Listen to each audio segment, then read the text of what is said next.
Hello again, I am Jim Bob and welcome back to F1 Manager 24 Create a Team Career here on the PC with Nissan. Tonight we are heading to the Temple of Speed. We are heading to Monza for the Italian Grand Prix.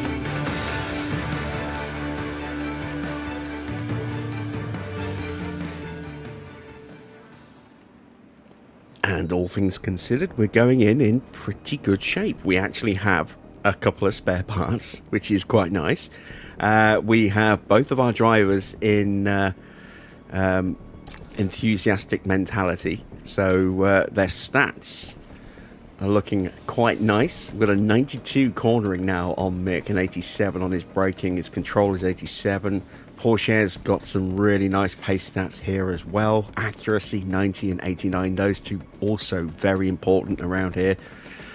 Little low on the tyre wear, unfortunately, but still okay, decent, and the car is one of the better cars on the grid for tyre wear, so that will help us a little bit. I think if things go our way, we may just be in contention to sneak a point towards the end of this Grand Prix. It's going to require a little bit of luck, but I think if we are going to have a good chance, it's going to be at this circuit. So I'm keeping my fingers crossed that we will actually be in a decent position come the end of this Grand Prix. Evening Army, evening Dino, good to see you guys. Hello to everyone else lurking in the chat. Army, it's been a while, haven't seen you for a few weeks, I think. Let's take a quick look at the car. So in the warehouse you can see we have one of each on the spares. We don't have any of the new Mark IV suspensions yet that we finalized last night.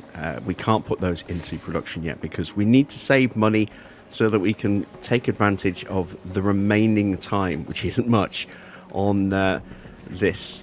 The fact that we have that 50% boost at the moment on our design center, giving us 2 extra bays and an extra 50% improvement across all of the projects that we take on. We've only got, I think, maybe 10, 11 days left before it runs out. So after this Grand Prix, we will have a little bit of money, and then we will also get a little bit more money a few days after Monza when our sponsor money comes through, just in time for us to attack this and really try and maximize the improvements on the car for both this season and next with some research as well. So with all that said, let's take a quick look at the current standings before we head off to the Grand Prix. As you can see, Ferrari coming under a little bit of pressure at the moment from McLaren. McLaren have really stepped up in recent races, coupled with Ferrari just struggling result-wise a little at the moment. They do still have the best car by quite a margin over McLaren, but McLaren have been consistently chipping away with those results. A 1-2 and the fastest lap in the previous Grand Prix saw them take maximum points. Ferrari once again hit with some issues on their cars. Leclerc in particular has had some pretty rough luck with reliability of his car this year. He's had the speed, just hasn't had that consistency, mainly down to reliability. In the driver standings, it means that Lando is currently leading the World Championship. Got his 5th win last night. Leclerc has had 5 wins for a while. Sainz has been pretty handy as well, 4 wins for him. And he's been super consistent for Ferrari, which is why he is currently ahead of his teammate. Max is starting to drift out of contention. He's also being caught by Oscar Piastri. His form has picked up recently. And Yuki Tsunoda has now passed Sergio Perez. So we now have an RB over one of the Red Bulls, and the other RB not too far behind. So RB are certainly starting to try and put some pressure on their sister team.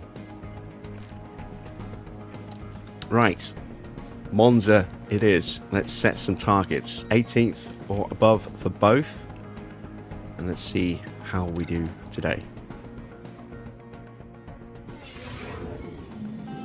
Here we go, ladies and gentlemen, with the Italian Grand Prix. Welcome to life in the fast lane, We're here at Monza in Italy, the home of Ferrari. But who will take home the points this weekend? Lando Norris delivered for his team in the last race and will head into this weekend with plenty of confidence. Can the Brit bring it home in this round too? Let's get this underway.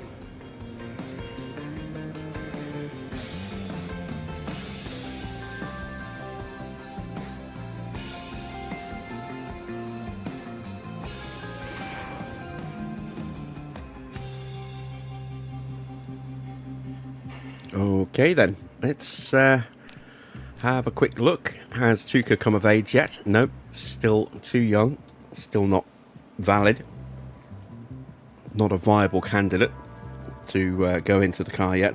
We're not bothering at all with our other drivers because one has already going. Carlo has now accepted a contract for next season. He'll be joining Mercedes for 2 years as their reserve, and Nut is on our commercial duties, so he has no future in this team either.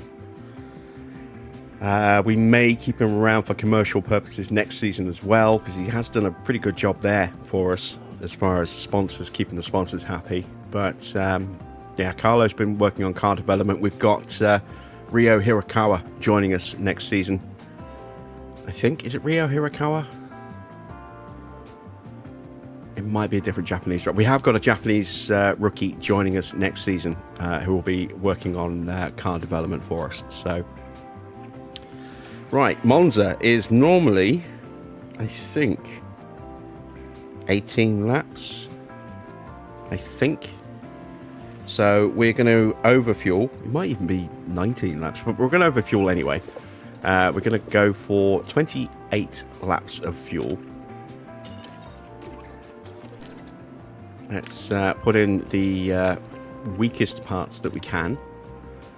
So, our 19% engine, our 9% ERS, and we'll go with the 21% gearbox. We'll play it a little safer in that regard there. Right, moving over to Porsche. 11% engine,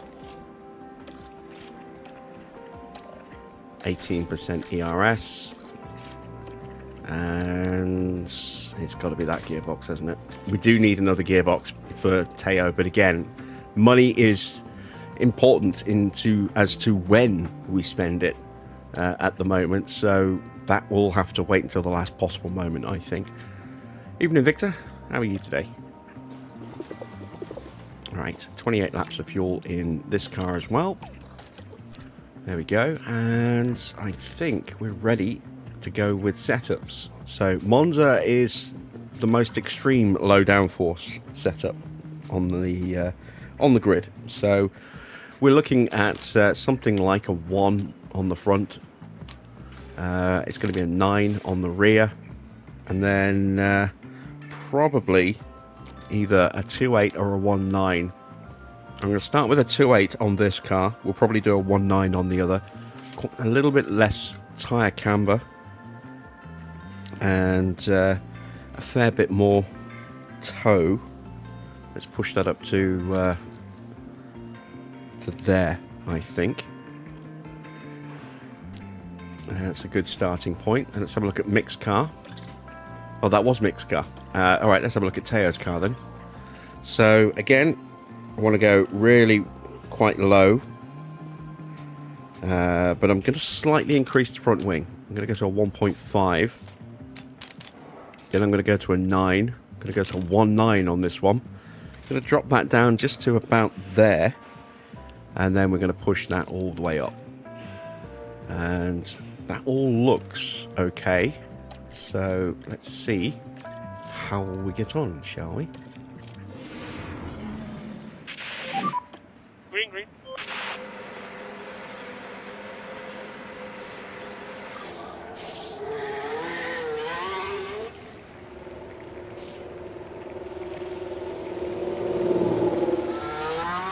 All right, straight away I can see a couple of rookies are in the car. We've got Ollie Behrman sitting in for Sainz. There is some damage to Sainz's powertrain by the look of it. Who else do we got? Victor Martin is in for Esteban Ocon in the Alpine. We have Zay Maloney in for Valtteri Bottas at Sauber. And sitting in for Alonso in this first session is Felipe Drugovich in the Aston.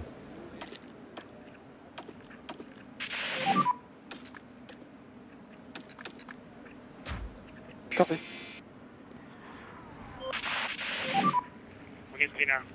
Copy. And this is going to be all about whether or not we can live in the slipstream.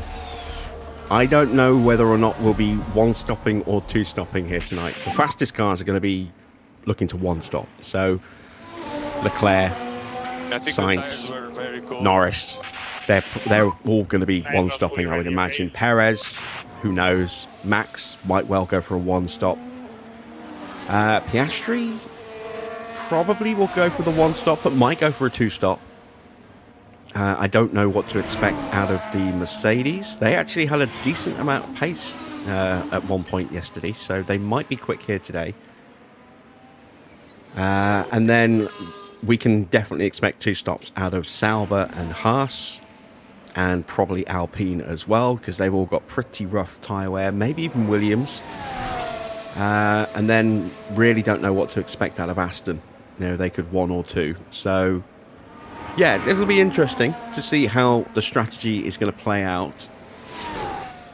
Safety cars could play a big part in strategy choices if we get one.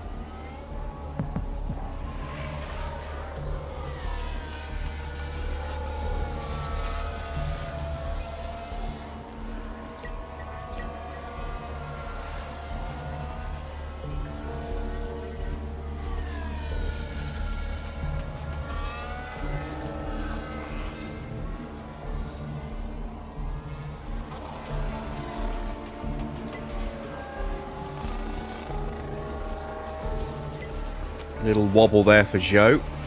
Let's see what happened there. Just a bit too wide at that point. They've got to be careful and watch the car there.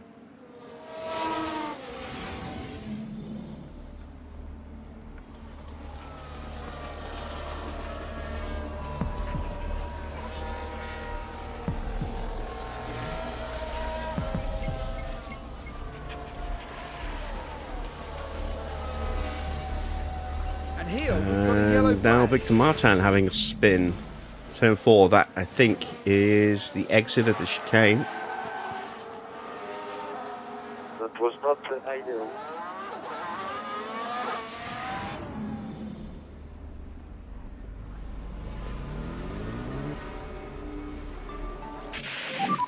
All right, feedback from Teo. Let's see if it's any good. 89, not a bad starting point. Would have preferred to be a little bit closer than that, but we'll accept 89. Let's hope Mick is even closer. Oh, Mick is also 89. Now, this could be one of those weird situations where we've got the right setups, but on the wrong cars. So we'll have a quick look when they both get back in and compare notes and see if they are similar gaps away in each area. And if they are, we will just switch those setups over. It's been a while since I've had that, but I haven't. I have had it, but I don't remember the last time it happened. I don't even know if it has happened to me at all on this version of the game. I know it happened on 23 and on 22, but I don't know if I've ever had that situation on 24.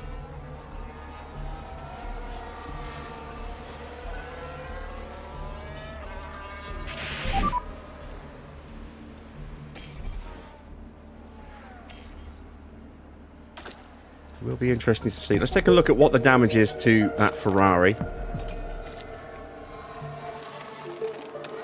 It is engine. So Sainz is going to be praying that that goes orange before we get to qualifying.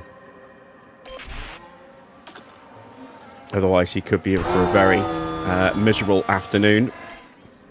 Ferrari themselves are Going to be wanting a strong result here for obvious reasons.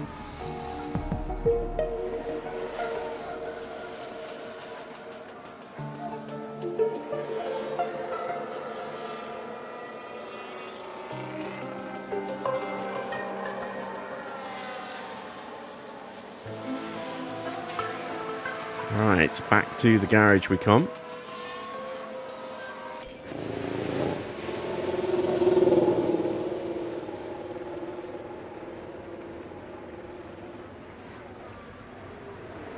Let's take a look, shall we?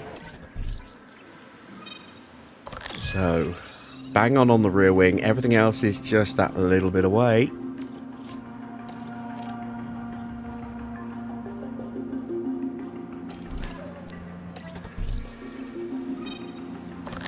Okay, so that then has to go there.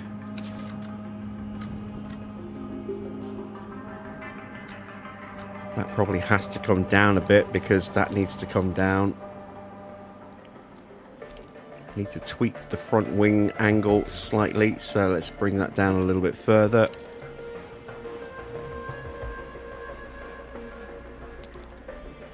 I'm not sure if that's enough of a change there.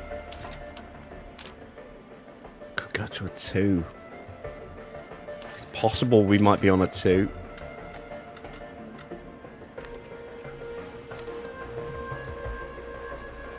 I'm going to try that. See, I'm going to see what happens on that.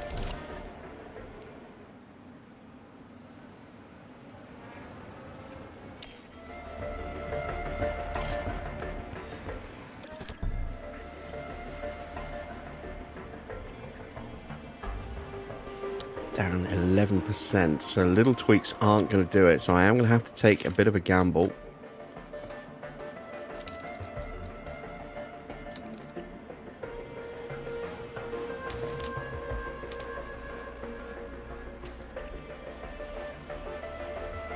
We are going to go with that, see if that works.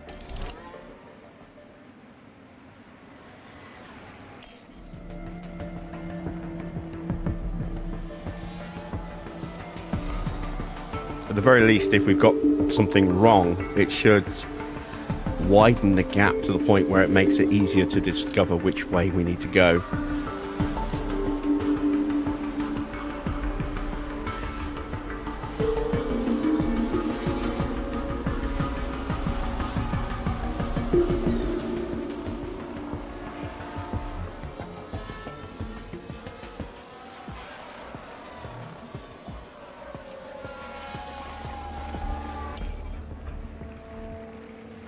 Let's ride on board the Ferrari for a lap, shall we? As we go through Rettifilio.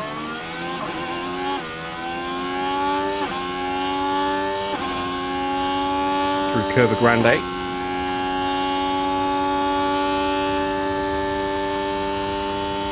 And up to the second chicane, the Variante della Roggia.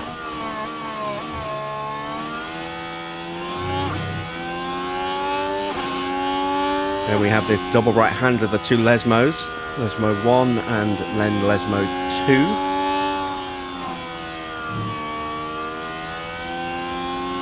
This little kink in the straight here is the Curva de Seraglio. And then we head down to the Curva del Vialone before we have the Ascari chicane just there. And then it's a flat push down this back straight into the Parabolica.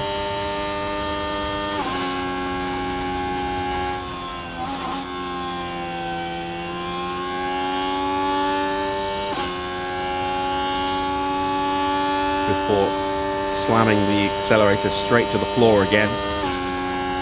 Heading down the Rettifilio Tribune, back down to the Rettifilio chicane. And that is a lap of Monza in a Ferrari.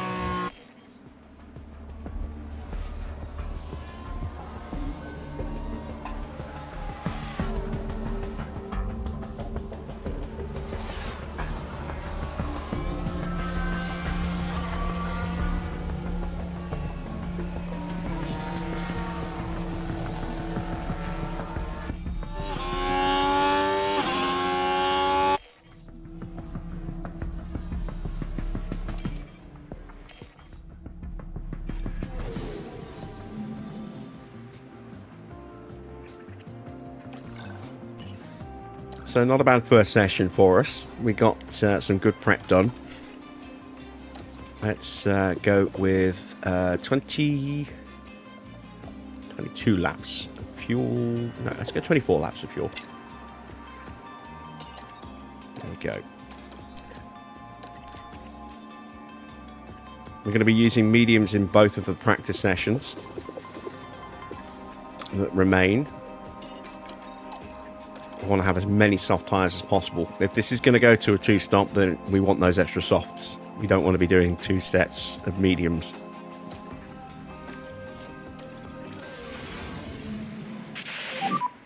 Should be green now. Right, the first car on track will be Pierre Gasly.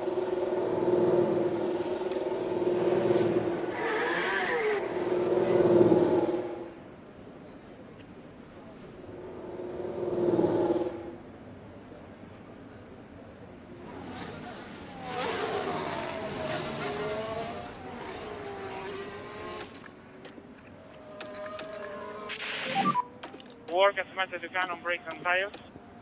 Okay. And away we go.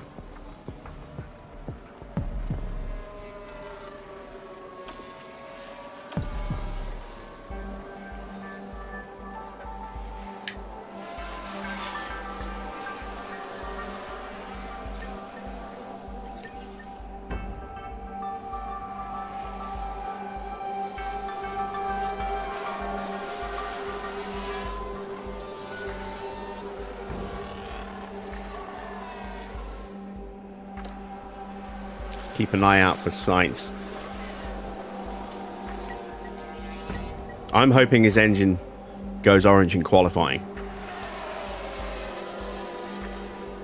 Actually, no, I'm hoping his engine goes orange right at the very start of the Grand Prix, because then it means he might retire.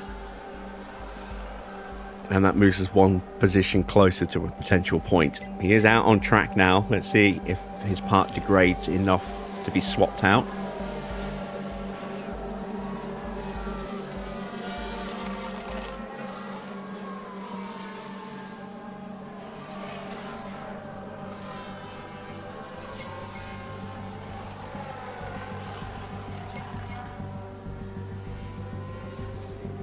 If I was running near the front of the field, I would want it to go orange in qualifying, because then that would necessitate a pit lane start to replace that engine.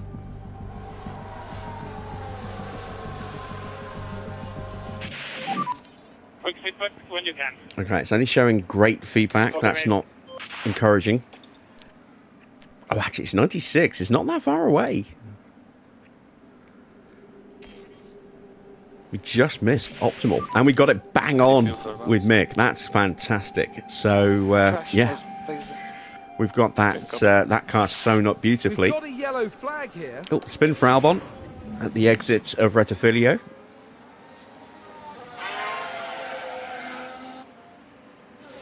Sorry.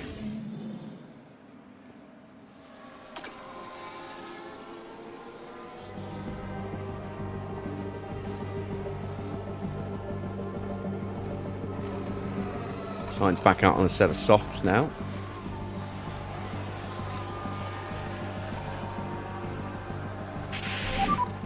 Copy. And we are heading back to the garage.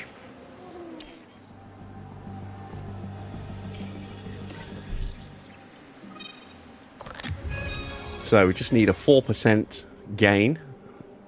So that's going to be 8% track knowledge gained in the next session.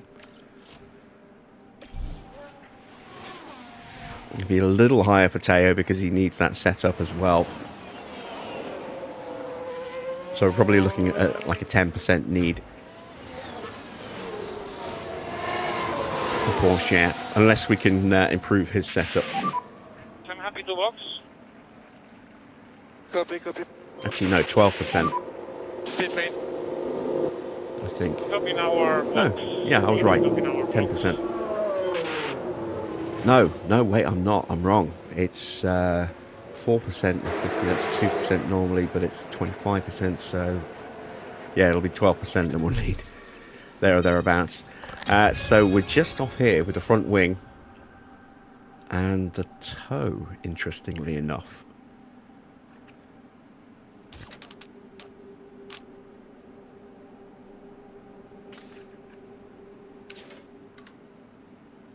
Let's go with that.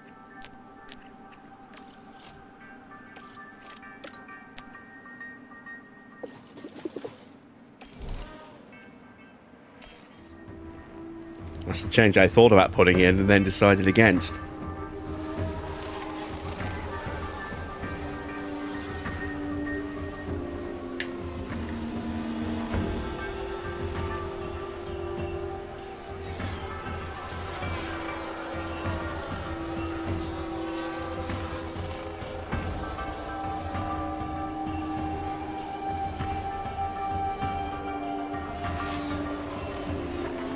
Looking very, very ominous pace-wise here out of the RBs tonight. Max currently way down the order in 20th. Again, it's practice time, so it doesn't mean a huge amount. And it's easily possible to distort these views in terms of pace simply by getting a slipstream.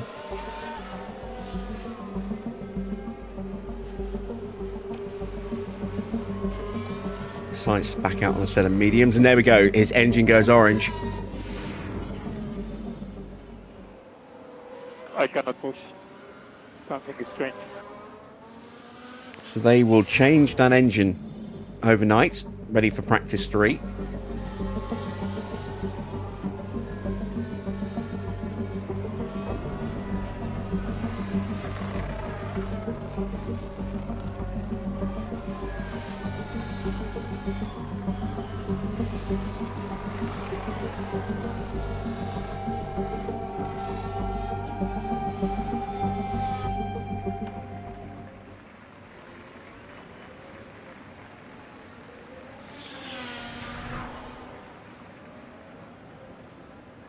And that is the end of session 2, the end of day 1.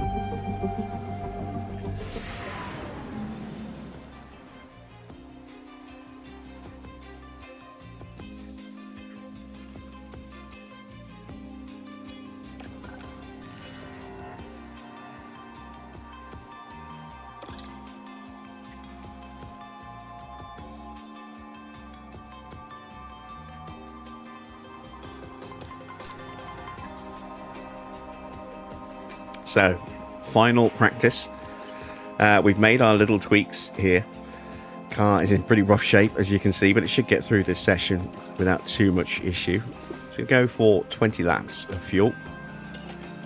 And hope that's going to be enough. Probably won't even need all 20 laps for Mick. Just needs to get a bit of time on track. Doesn't need to further his setup because it is now maxed out. But we do need to make sure that Porsche runs long enough to give us his feedback. So, fingers crossed, we'll nail it on this run.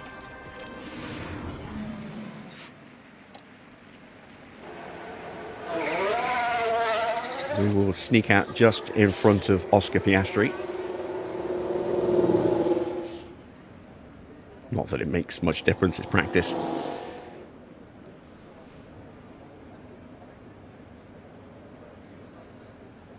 Stroll coming out as well. Really important to warm tires and brakes as much as possible.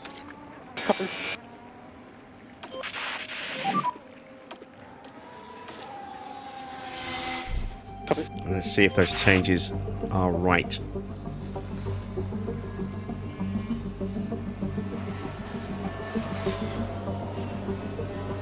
There you can see Sainz, brand new engine in that car. Perfect circuit, really, to get a brand new engine at Monza.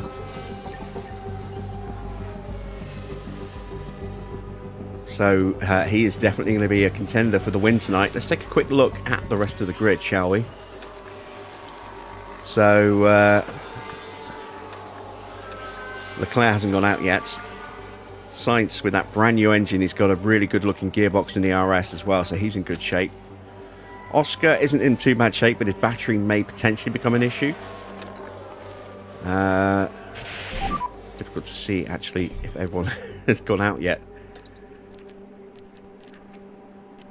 So Leclerc still hasn't gone out. He's going out now.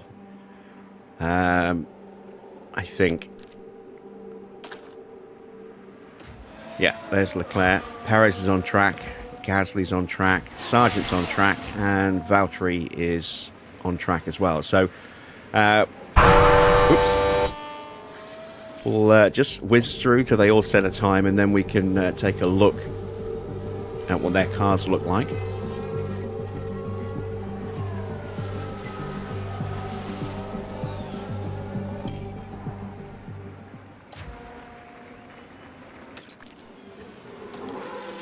Okay, so Leclerc also has a pretty good engine, it's fair to say.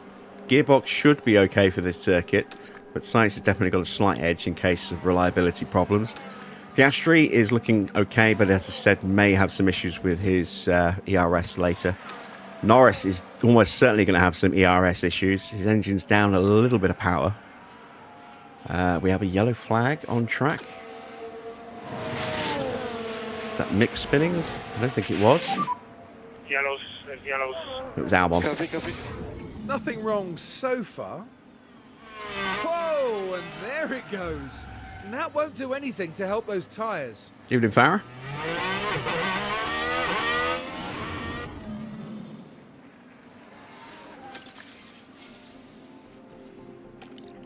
So let's take a look at Max. Max should be okay. Might potentially run into some battery issues. Perez should be okay, but might run into some gearbox issues.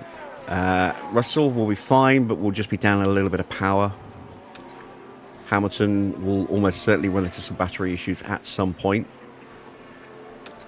Ocon, that's not a great looking car, is it? The engine's definitely in a dangerous situation there.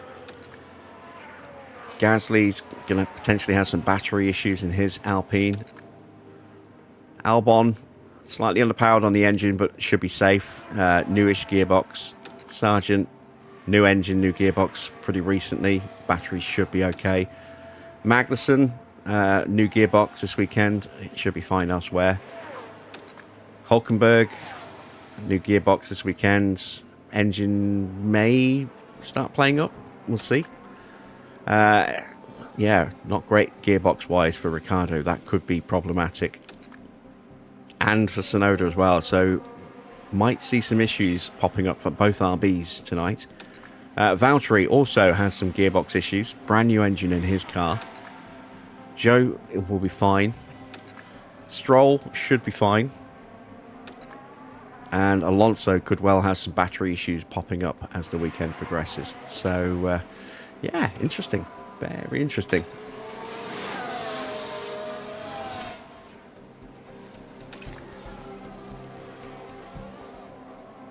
Still waiting on our Porsche feedback.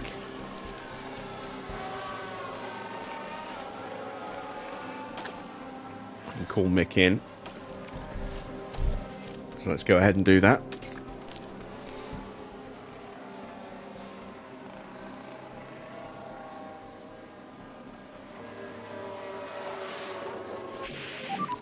I've gone backwards slightly. Copy that.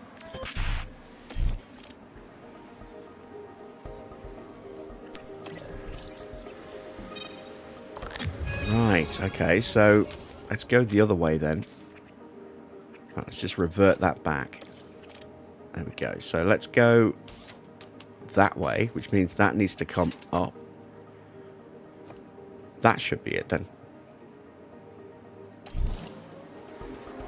We're going to trust that that's correct. We're not going to send him back out because I don't know how much more that car can take.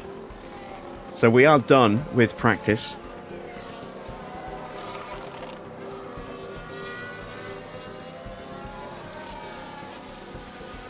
And now we just need to sit out the rest of the session as we get ready for quali.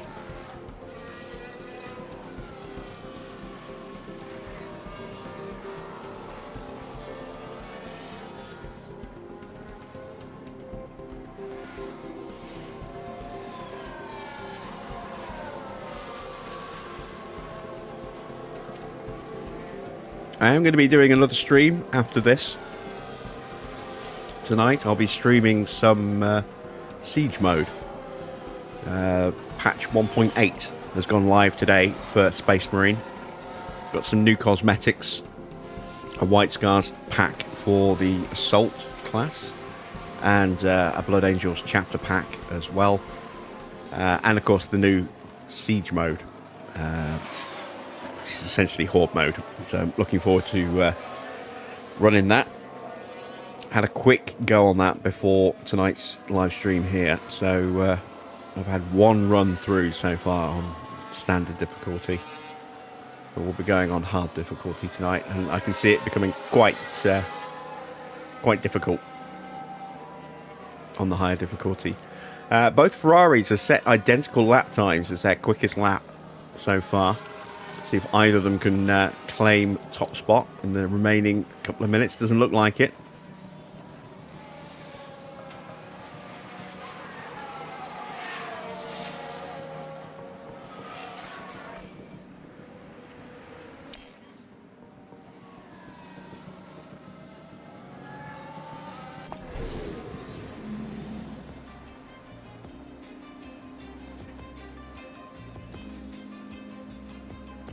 And there we go, look, identical times for both Ferraris. We are trusting that we've got this right, but it's not a given, unfortunately. So, we are ready. Qualifying is up next.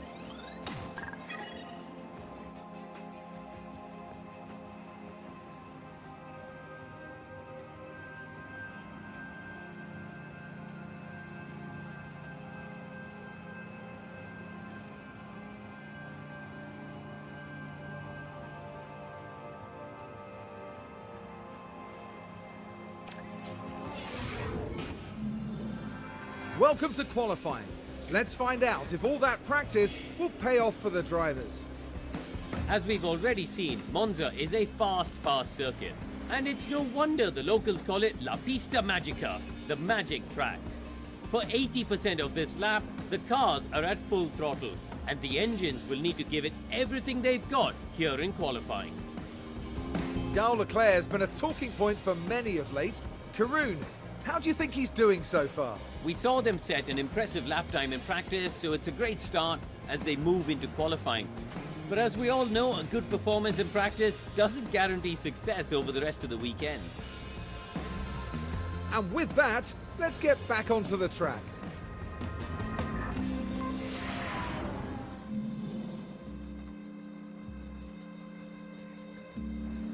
All right, then, let's get prepped, shall we? We need to put the best bits into the car. So, brand new engine. Hopefully this isn't going to consider this as a penalty part. It shouldn't do. 72% ERS. We'll go with that gearbox, just in case we have a wreck. Really hope we don't, but stranger things have happened. I'm going to go with the 89. That's our best engine here for Teo. And got to go with that gearbox. Alright, so we are ready. Let's send them out.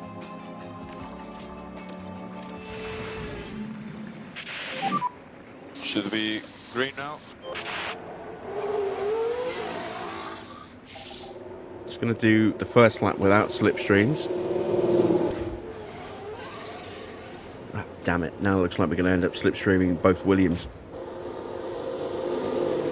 I wanted to see what my general pace of my drivers was without slipstreams and without dirty air, and now we look like we're going to tow behind Logan Sargent all the way through this first lap.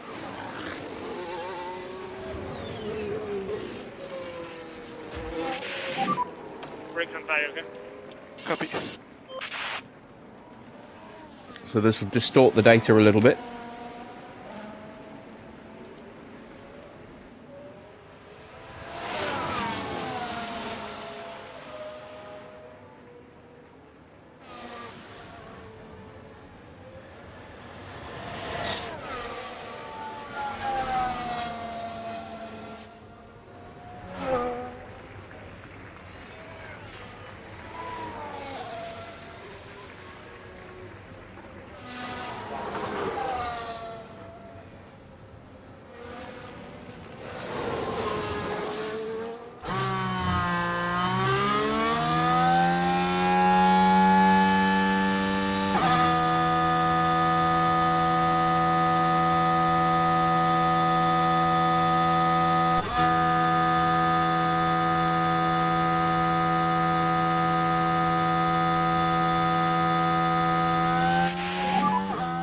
tyres are good.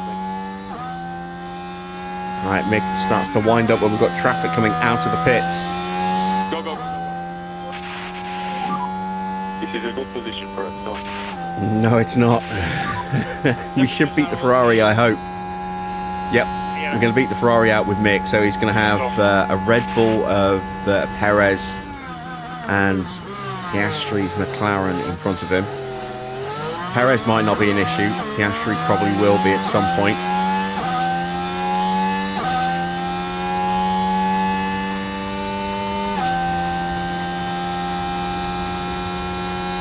Porsche should get through here on Curva Grande.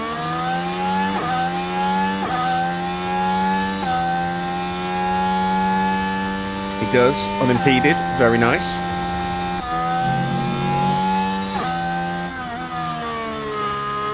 Albon 28.3, Sargent the 28.3.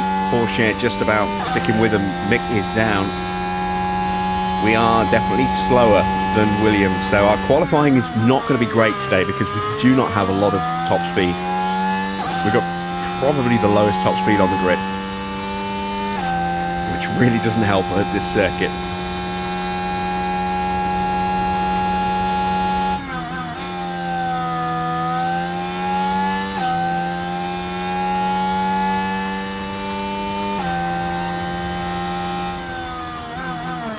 Across the line, Mick does a 120.8. Evening, Bill.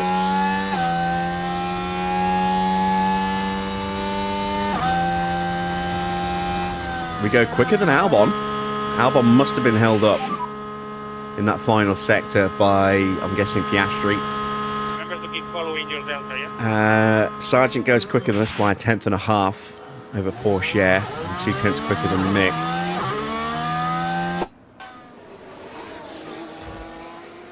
Hamilton on a flyer at the moment, going to set the benchmark.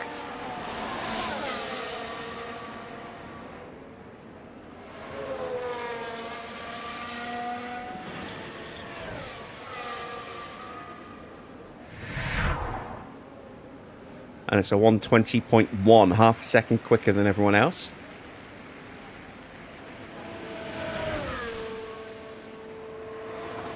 Here comes Carlos Sainz on his flying lap. He goes a couple of tenths quicker than Lewis in the first sector.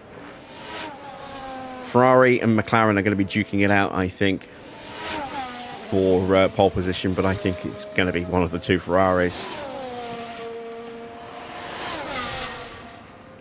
As we move out of Sainz's way. Oh, a lot of traffic here.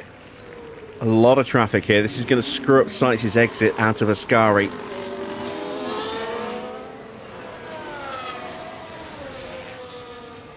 Did a 26.3, so he's still purple in the middle sector, but the sector time is set right before you enter Villalone in Ascari. And he's getting held up at the final corner as well by Porsche. It's going to not be a great final sector here for Sainz. And yet it's still good enough. He's only 0.3 down on Piastri's purple final sector. It's still good enough to go top, and the first man in the 119s. That's some pretty scary pace then out of Sainz. What about Leclerc? Leclerc has a McLaren pulling out of the way. That's Piastri.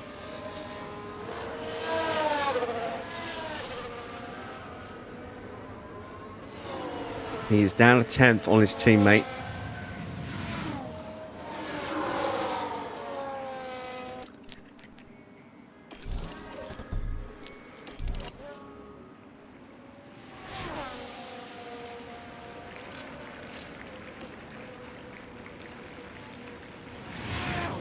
He's down in the middle sector as well.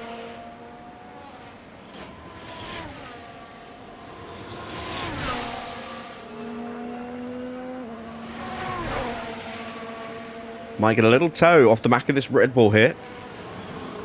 It's Perez starting his flying lap. I think. No, it's not.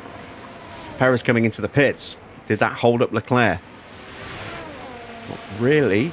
But he's slow compared to Sainz. Hamilton's right up there in second place then. Copy, copy. It looks like Mercedes might have actually found some consistent improvement here. It wasn't just a flash in the pan for Zandvoort, it would seem.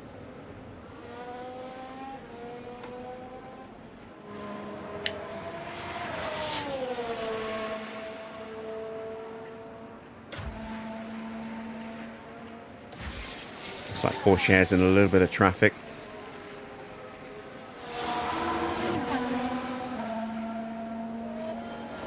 Trying to see who's in front of us. Ricardo and an Alpine. Ricardo's on an out lap. It won't be Gasly. Ocon's on an in lap.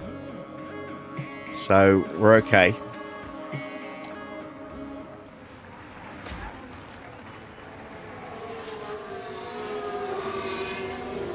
And there's Max lurking behind us. The tires are now in the window. Come on.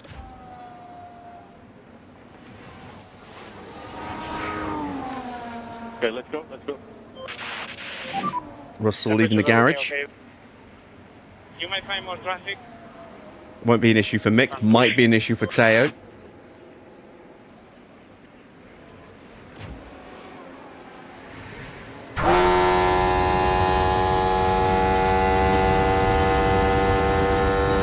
Oh, we've got Yuki Tsunoda in front of us as well here. That's not good.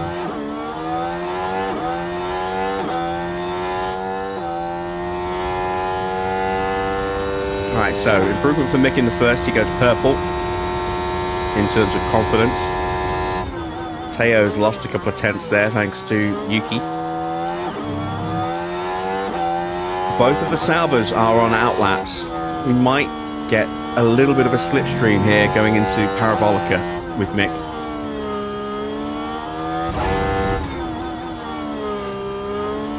Through Vialoni into the Ascari chicane.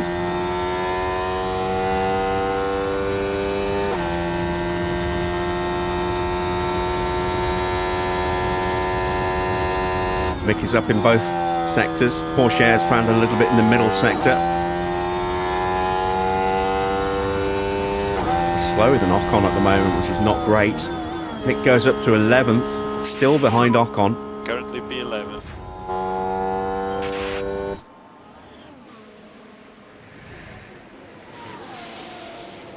Porsche does not improve because he lost too much time in the opening sector. Max is only 10th. Looking at his sector times, don't know if he got held up anywhere at all. He beat us from the first sector, and that's pretty much it.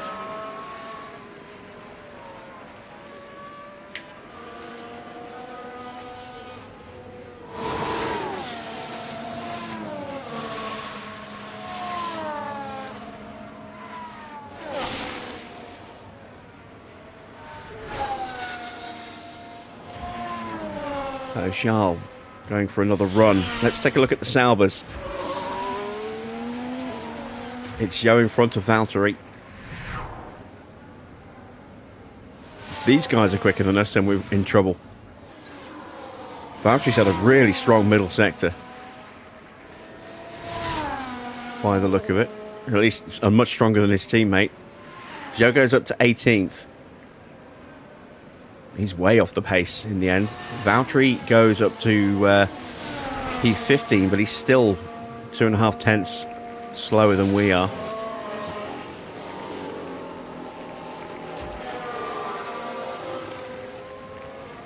We're still getting a little bit of a hold up there through the chicane, through not Raskas, through Ascari.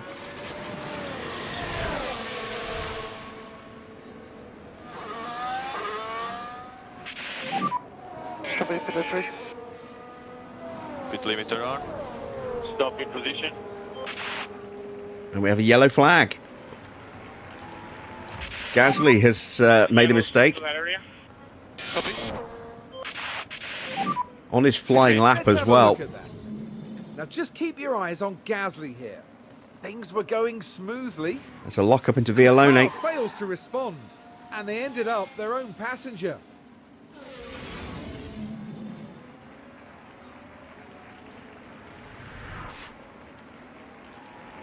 George Russell only 16th, but I think he got held up, so I think there's more pace to find for George Russell, especially when you compare him to Lewis Hamilton. Hamilton up in 4th place at the moment, just 2 tenths away.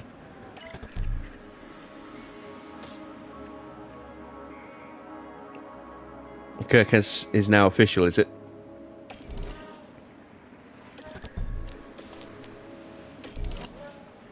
He's Serbian, I think, isn't he? I know he plays for Hungary. I think he's Serbian. Same as... well, he's the same nationality as Szoboszlai.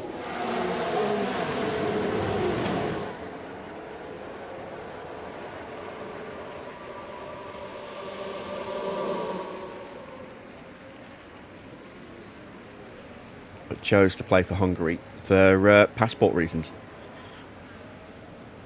So that he could get a European passport.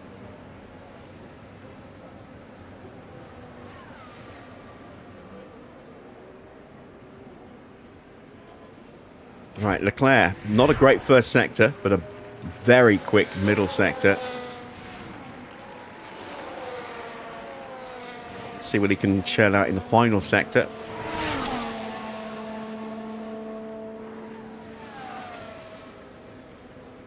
It's good enough to go top.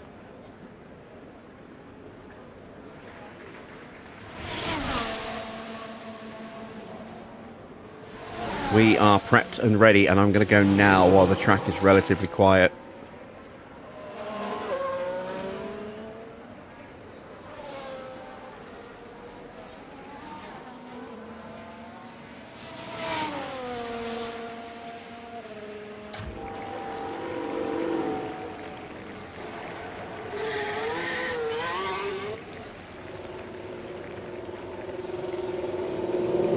Gasly has damage, and I think that might be underfloor.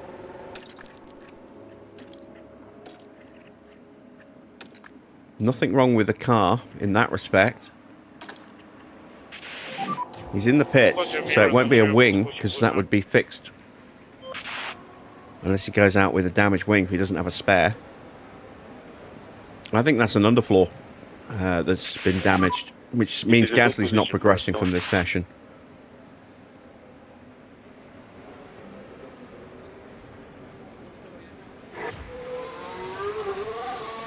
We have Mick in peak confidence. Porsche just below peak. We've got a little bit of a gap between us and Alonso, who's separating our two cars here.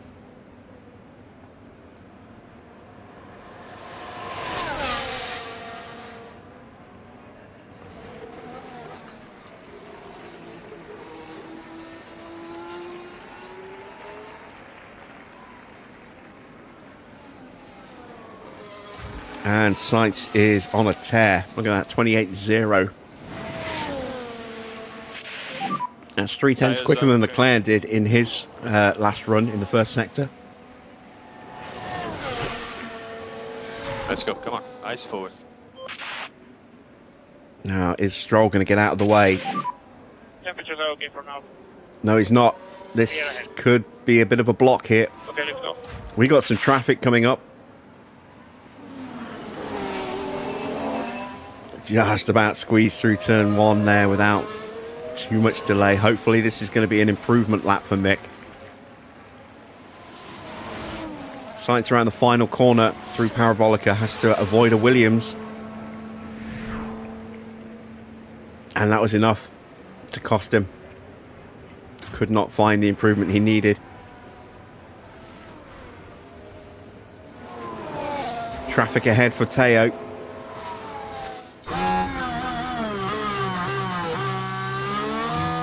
Teo is up, Mick is not. That might be down to turn 1.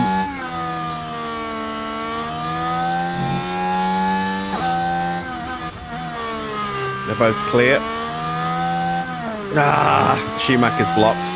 So let's abort this lap. We're not going to improve.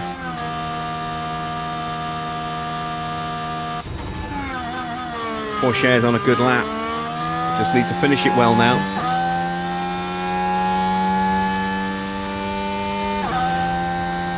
Yeah, I'd seen that we were looking at a few other players. Box. Pit limiter on. Alonso goes up to third. Oh, we get blocked out of the parabolica.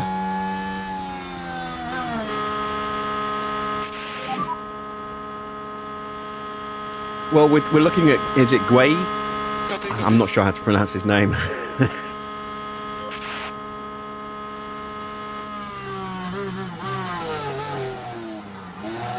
There's talk of signing him. There has been for a while. So he would like to come to us. And apparently personal terms have already been agreed. But it's just now a question of sorting things out with the club over the fee.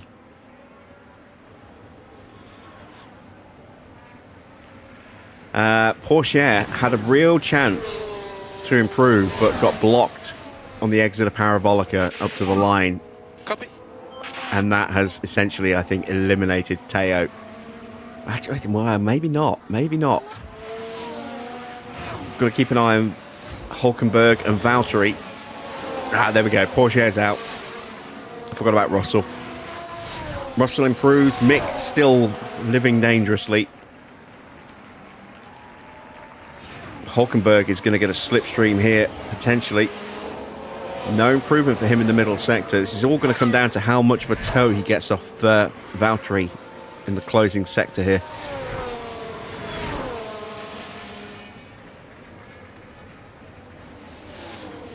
Valtteri would need to find 4/10. Hulkenberg needs to find a lot more than that. Oh, Valtteri does, and so does Hulkenberg. And we are knocked behind Esteban Ocon. We're out in 18th and 19th. And to be fair, that's pretty much what I was expecting. Given our lack of top speed, I didn't think qualifying would go well for us. And indeed, it has not.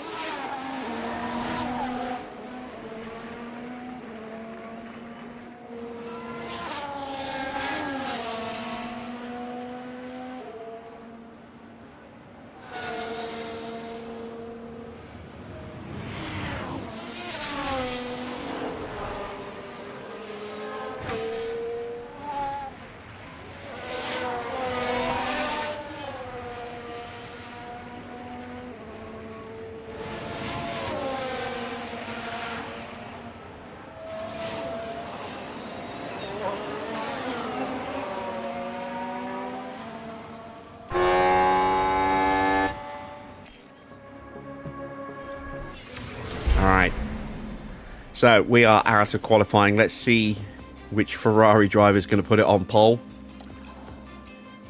It's Sainz. Norris is second. Piastri up in third. Leclerc ended up down in fourth in the end.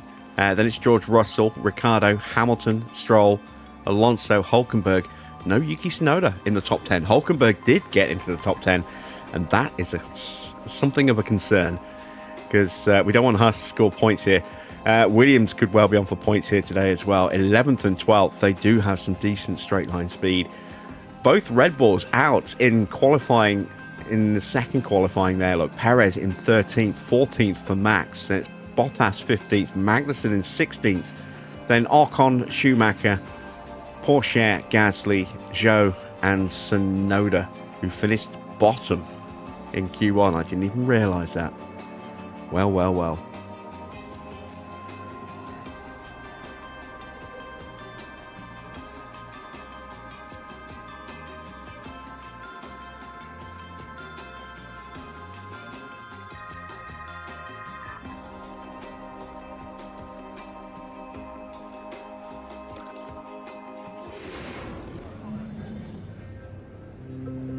Well, it won't be long before the drivers hit the track for 53 laps around Monza in what should be a fast and fantastic race.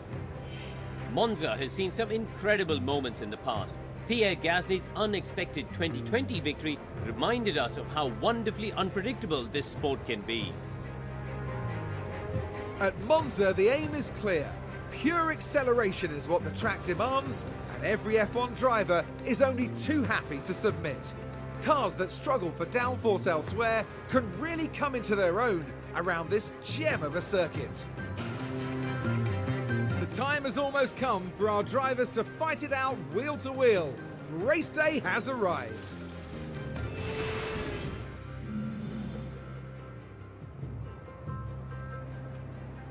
Let's see if there are any penalties that need to be applied. No. So the grid is as it was through qualifying. Right, this is where it gets interesting. Strategy. I don't know whether this is the right call.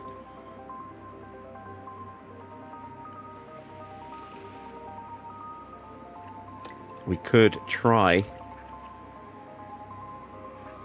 and do this, which I think is probably the right call. It's 3 seconds slower than that, but we can save additional wear on our tires here and potentially here as well, and the extra grip that these tires would have in each stint might make up for the fact that they're running at a lower pace setting. I don't think the two-stop is the way to go, unless we were to go very aggressive in the opening stint.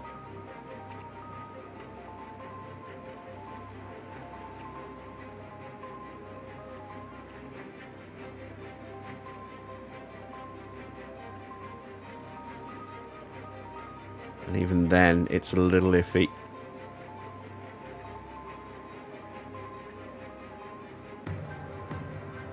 I might hedge my bets. Put one like that and the other on the one stop. Porsche's tyre wear is slightly better, but it's negligible. Yeah, I think we'll try that. Let's not put any extra fuel in. We'll just push the fuel at the start.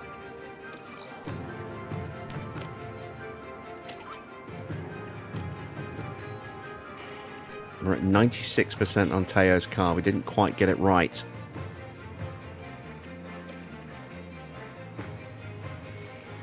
We didn't quite get the same level of confidence, but only just missed out on the full 100%, I think.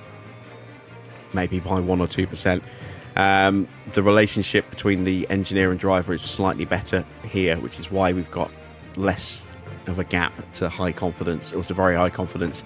That bar is slightly smaller than it is on this side here. Yeah, let's send them to the grid and see how we get on in the Italian Grand Prix. Well then, it's not long until we get started here, and we should be in for a tightly contested race. You and I won't be the only ones keeping an eye on Oscar Piastri, Karoo. It's a promising position for them starting in P3. They'll be looking to make the most of the slipstream.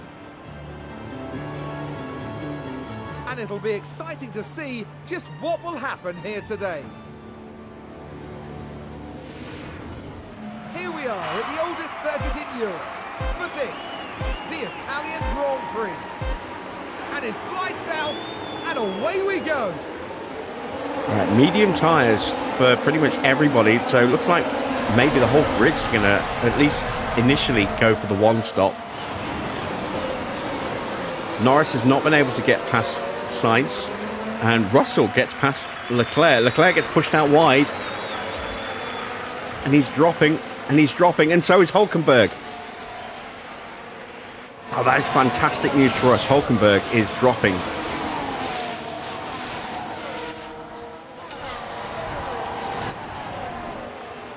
And we are stuck in this weird little traffic jam here. Copy. I think we need to start getting a little bit quicker.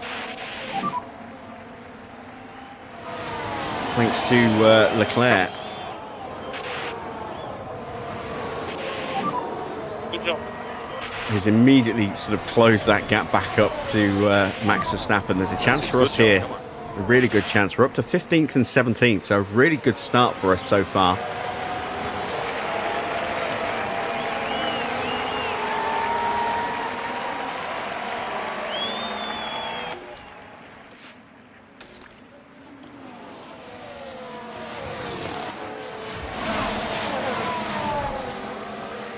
And Hulkenberg's all the way down in 20th, and I think that's underfloor damage on his car as well. Let's take a quick look, see if the front wing looks broken. Looks fine, so that's got to be a damaged underfloor, which means if he does something like that again, he's out. His car just won't go any further. Up 0-3.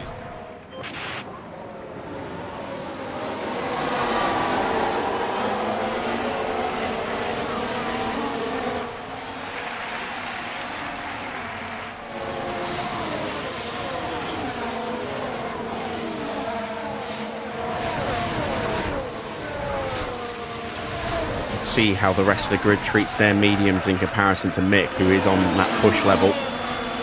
They always go absolutely balls to the wall in the opening few laps, and then those who are going to calm their tyres down do so usually at the end of lap 2, beginning of end of lap 2, end of lap 3, and those who don't continue to push them a little bit harder.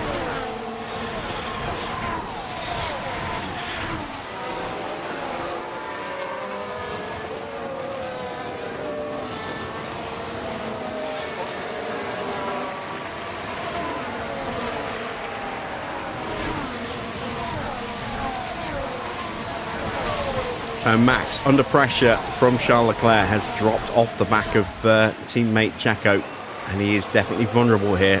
Leclerc needs to make ground back up. Sainz and Norris trying to break away from Oscar Piastri. And there goes Charles Leclerc.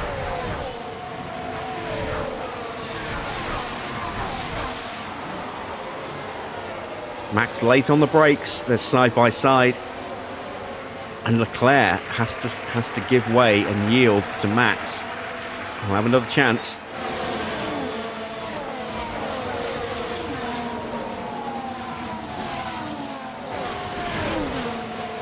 Things looking okay for us at the moment, though.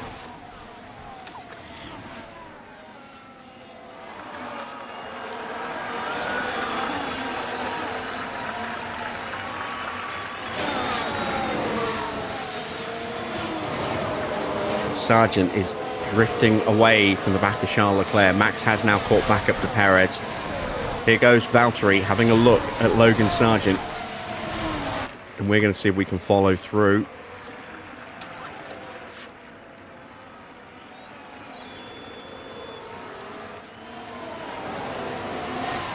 Sargent just clipping the gravel there on the entrance to Ascari.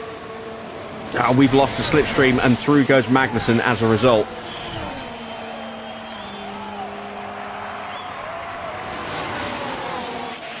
Damn. That wasn't in the plans. Try to keep going. Remember the rear? Now we've got a slipstream that we can use to our advantage to try and take that position back. And we have a yellow flag as well as a fall for Tsunoda. The gear is strange. Gearbox issues for Yuki. A crash in front of us, I think. Alonso. Yellows, yellows. Copy. Oh, he's spun. Big spin for Alonso.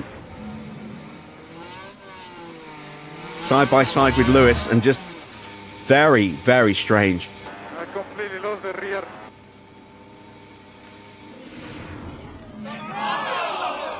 Car snapping in the opposite direction you would expect, but it took him off the racing line, which kept us all going. A lockup for Oscar as well. Right, let's have a look as we go into turn 4. Into Della Rosia. Oh, and the car locks up. Oh, big bounce over those speed bumps there. Lucky he hasn't damaged his underfloor.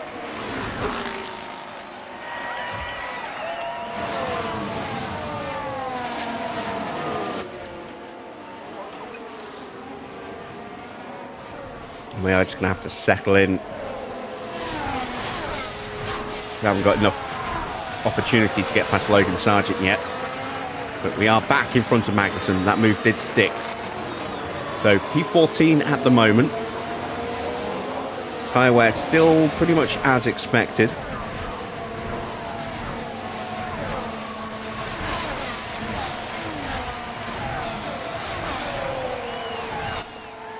give Teo a little bit of battery now, so we can break the gap to Zhou.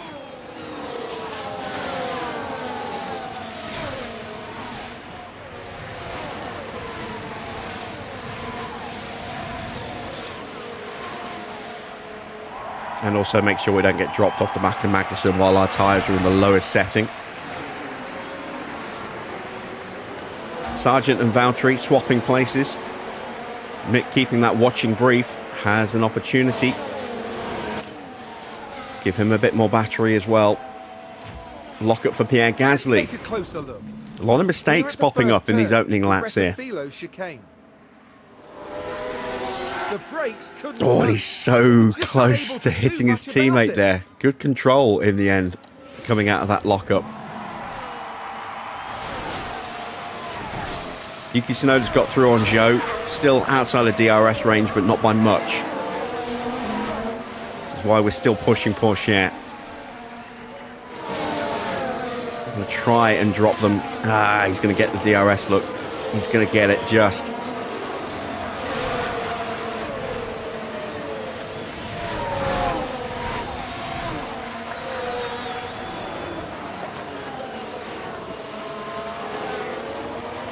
Logan Sargent lost the position to Valtteri on the exit of the second Lesmo, and then just cut across in time to stop us from taking him as well. Let's put Mick into high confidence overtakes. And looks like Porsche is going to get Magnussen. And he does. Lovely stuff. We've got another yellow flag. But this is what happened. Along the straights here. There's Had the that opening. slipstream Magnussen on the inside and we swept around him. And the overtake is... What was the yellow flag for? I don't think it's going to tell us. Leclerc is in 10th place. Was in 10th place. Max gets back through. Oh, Leclerc's gone wide.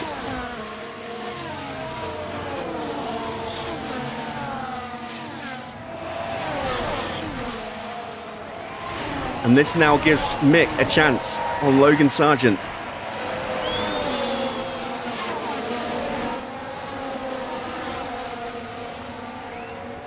And Sargent is demoted down. We got that move done. Here's the replay. As they get through the Variante della Roggia, they decide to give it a go.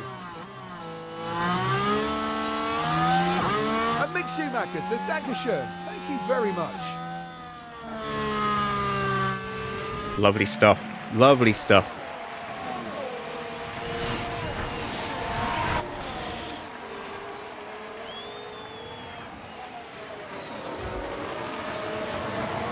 Porsche is close to the back of Sargent.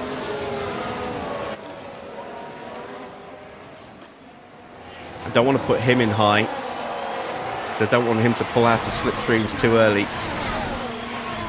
But he's got a chance at the inside into Parabolica here. And despite a late attempt to block that from Sargent, we still got it done. We're up to 13th and 14th. Good job. Leclerc's having an absolute nightmare of a Grand Prix today. Watch We the should be late able move to take here a from look Logan here. Sargent. Heading down the straight. He cuts across to try and block us, but we still managed to get up the inside.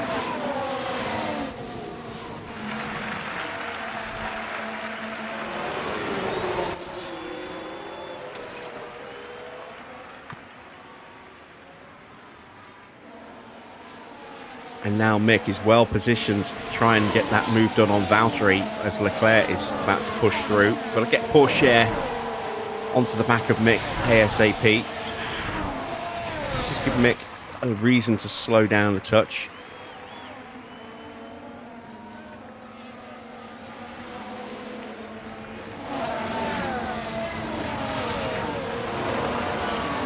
Did we get it? I think we got it. I think we dropped Logan Sargent in the process as well. We did get it. Lovely stuff. So 13th and 14th, we're right behind Valtteri Bottas. Leclerc is going to probably drop Valtteri pretty quickly. Fault for Hamilton, and it's a serious fault.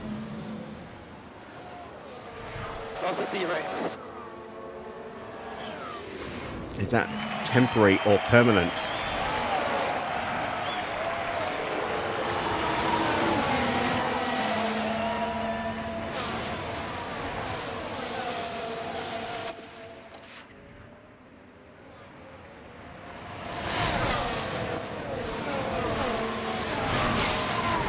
It's going to be a lunge in the braking zone. Ah, don't get pushed wide, don't get pushed wide. There we go. Valtteri is now vulnerable because Leclerc is outside of DRS range. Running two very, very different strategies here. And I'm kind of regretting that I didn't go with Pourchaire's strategy on both cars at the moment, but that could well change. Let's take this opportunity to refill the batteries. We've got a 3-second gap back to Yuki Tsunoda. That will start to come down.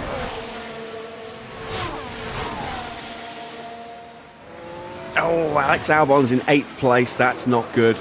That's really not good. Perez and Verstappen behind a Williams at the moment.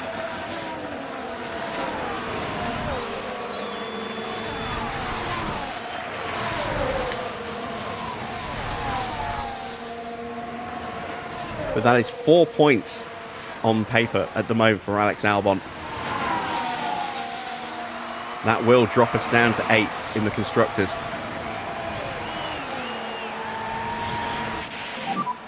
Understood.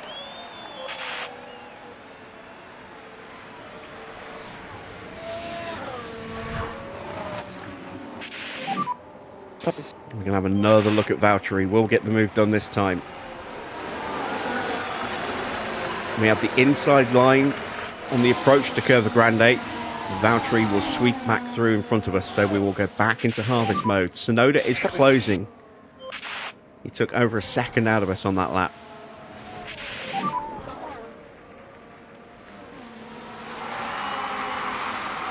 Eyes forward, clean driving, come on.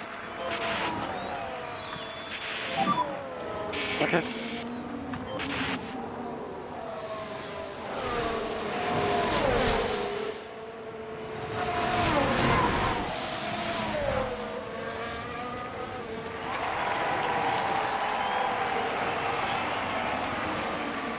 We get the move done. Valtteri has a bit of a wobble on the entrance to Ascari there. There is a slight chance for Pourchaire to get him into Parabolica here.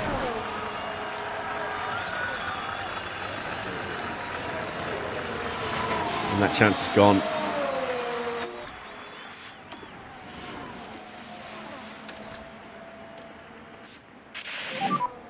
Copy, copy. So let's pick up the pace. Evening, Wayne.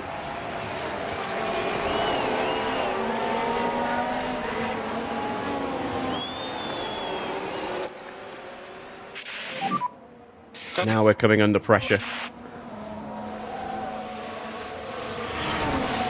Oh God, you're gonna quiz? I thought we were gonna have a nice quiet evening tonight. Who's won the most Grand Prix around here?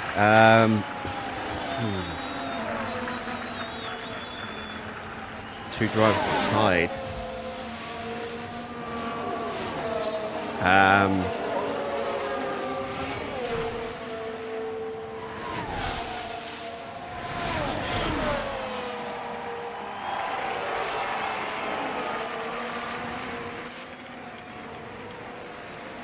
I didn't know two were tied.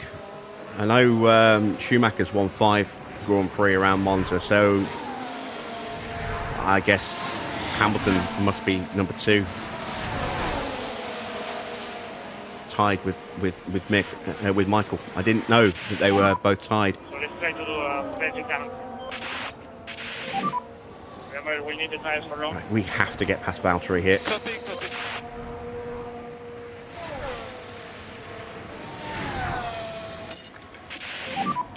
We need good pace. And we do.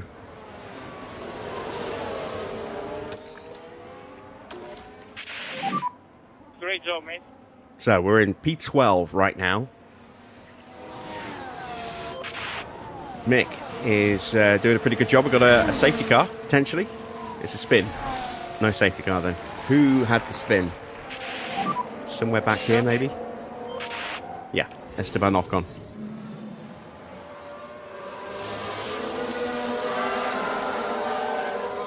And that's why I thought it was something back there, just because you've got that really tight little clump just here on the radar. 6.5 seconds off the back of Magnussen, so all of those guys are now kind of screwed. Alonso, his race is going to be a real uphill battle if he wants to get anywhere close to the points.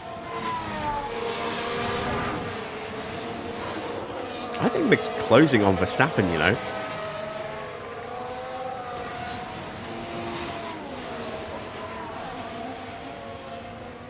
Albon's about to come under some serious pressure.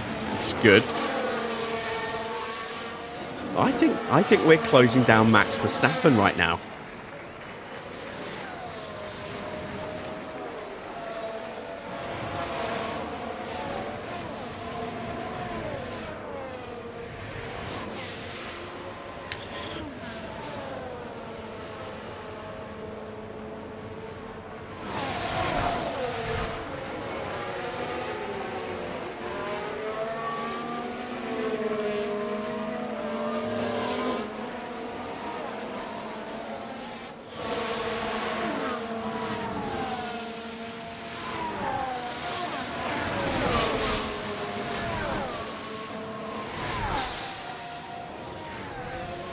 Seven drivers have won here 3 times. You want 4 of them.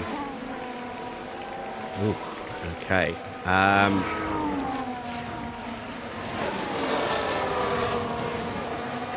Prost, Vettel.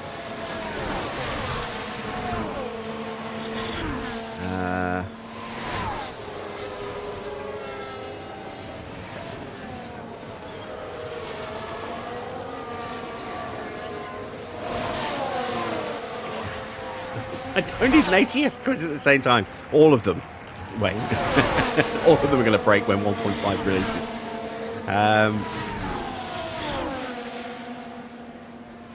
Oh, God. Who else?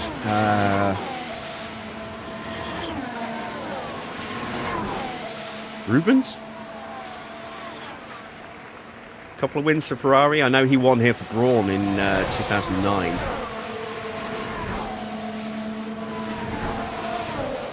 I'm assuming he won twice for Ferrari. I think I remember him winning twice.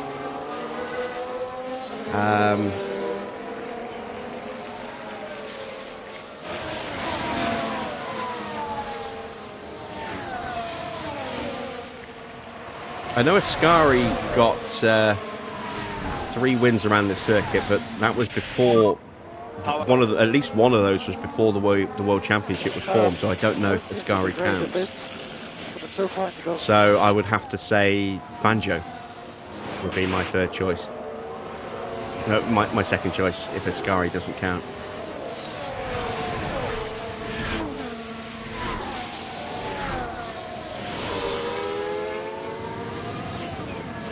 Right, pit window is opening up very soon for Schumacher. We are closing in on Max Verstappen. Porsche's closing in on the back of Schumacher.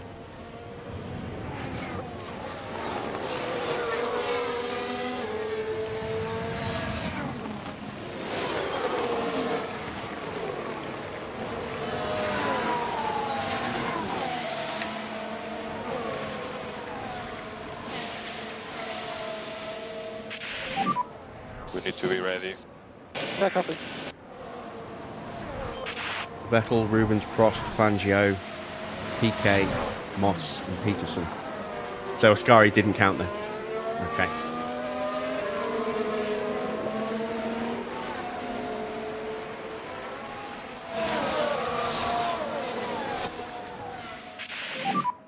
Copy.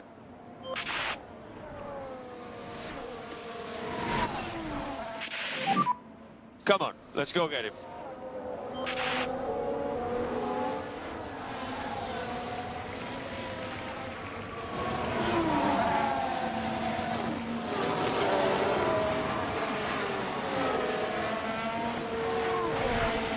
Yeah, he had a win before that as well, but it was, I say, before the Formula One World Championship was officially formed, so I didn't know whether it would count or not.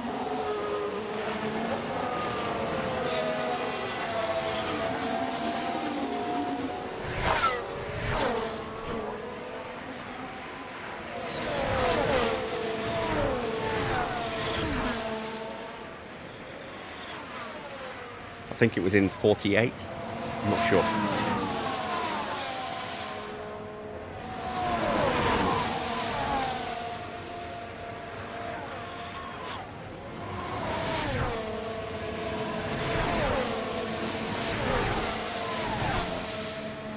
Can we make a move here on Verstappen? Not quite. Copy.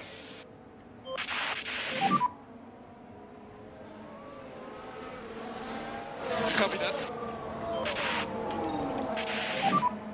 Don't go crazy in the rears. Copy.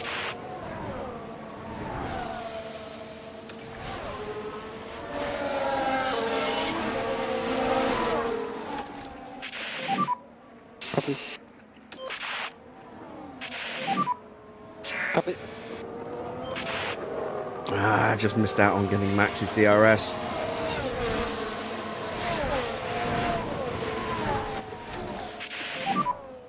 Copy.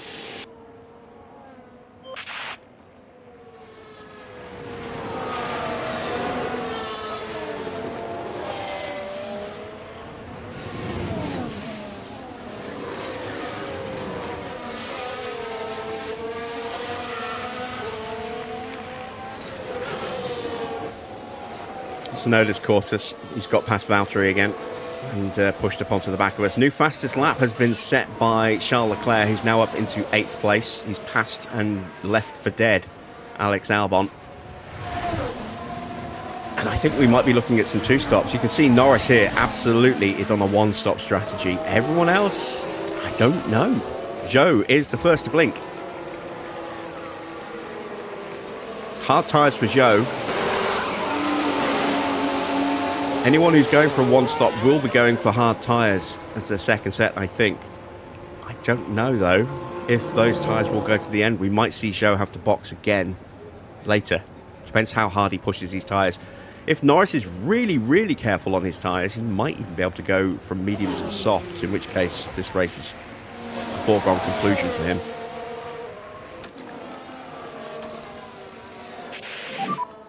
Copy, copy.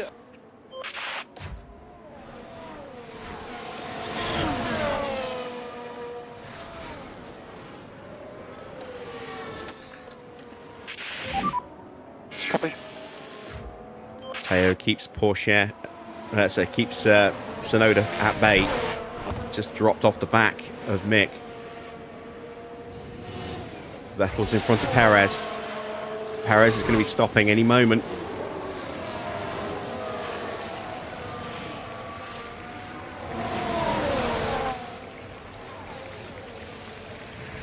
I think Norris has got this race in the bag, you know.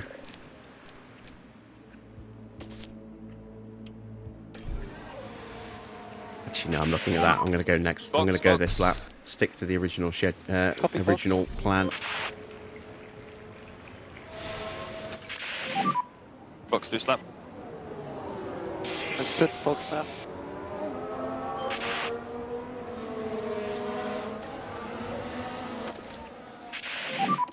Copy. It's a bad exit for Perez. There's a chance here for Mick.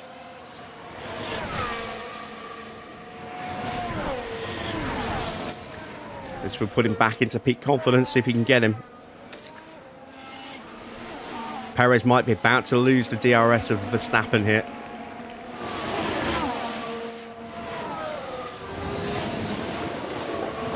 It's tight. I think he might have just dropped it. He has no rear wing open. Mick will make the run.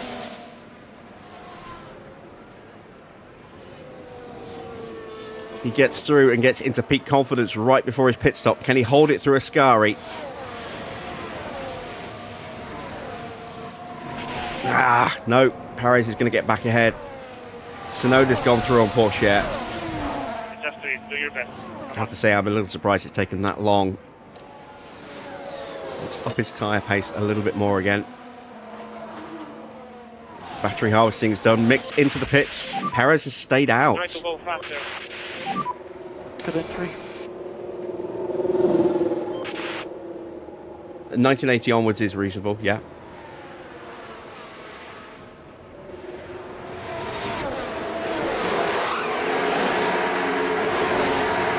Ah, it's a bad stop for Mick. It's not what we needed with a two-stop strategy.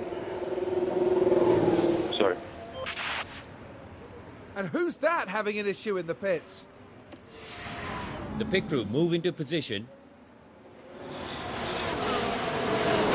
Oh, hang on, there's an issue with the rear left tyre.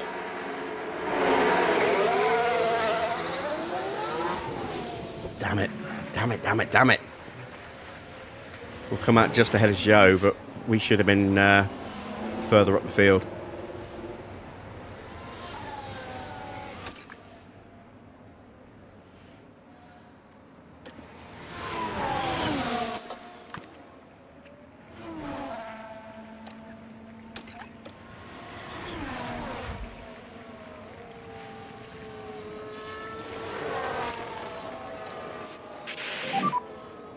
Twelve constructors have won here since 1980. Copy. Okay. Ferrari, Understood. McLaren, Okay. Williams,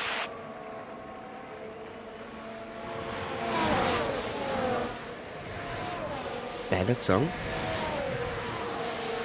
I think Johnny Herbert got a win here in '95.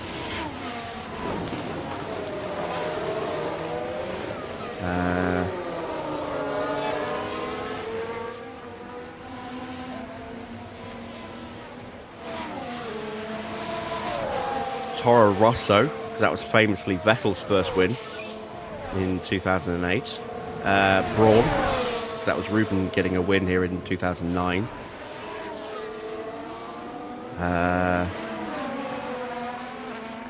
We had that shock win for Gasly here in AlphaTauri in the pandemic era in, I think, 2000.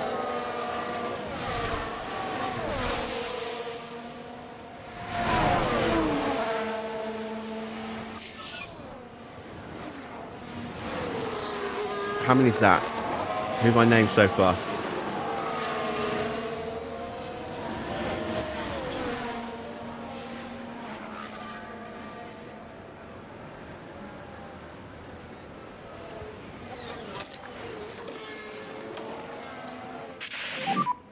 You know what to do. Copy, copy. Really wanted that overtake on Perez before he boxed. Oh, fault for Gasly. That'll make it a little easier for us to get him. He's staying Good out. job. Come on. He's staying out. Right then, we can take a look. Yeah, who have I named so far? Now this was the 7th corner. It's there for the taking.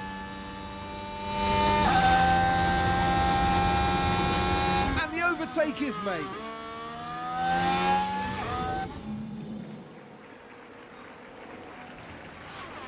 Hamilton's in the pits.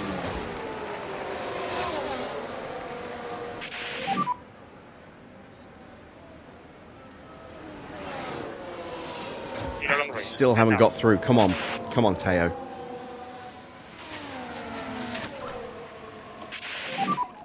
Okay, copy, copy. Joe is still with us. We have not dropped Joe. Oh, I thought there was contact for a second then. I think there might have been contact. I think I just saw a little bit of Joe's wing. You okay? I don't know what just happened.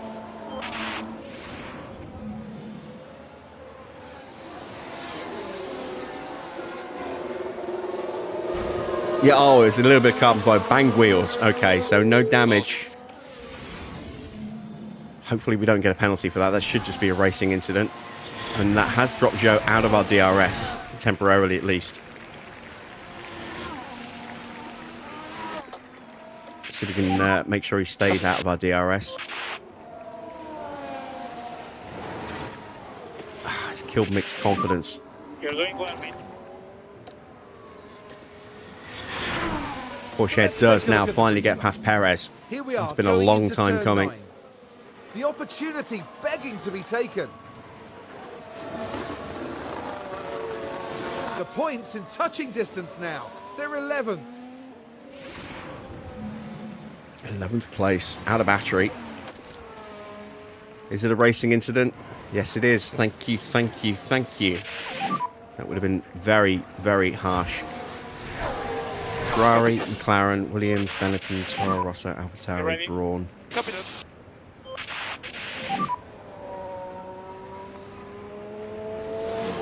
One, two, three, four, five, six, 7. So I need 5 more. Oof. Alright, I'm going to have to think about that. Give me a moment while I just figure out where we are. This is a pivotal stage in our Grand Prix here. And we get completely screwed over by Alex Albon. God damn it.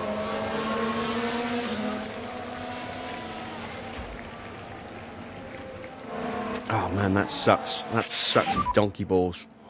Porsche is currently in P9. Copy.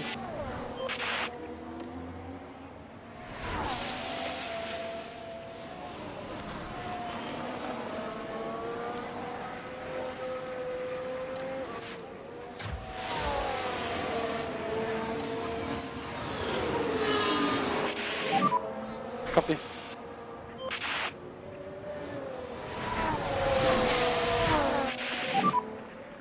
Okay. Let's prepare the car a little bit. This should be an easy overtake on Gasly there.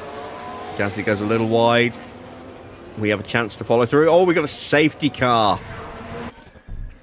Porsche has already gone through, but we're going to box Teo.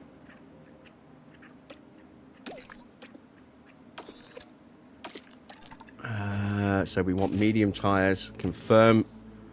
We're going to get a cheap pit stop with Teo. Points might be on.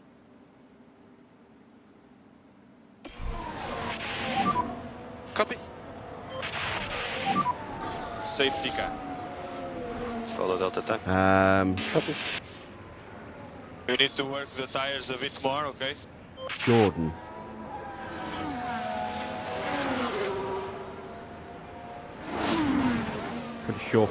Pretty sure Frentzen got a win here in the Jordan, but I'm not sure what year. I think 99.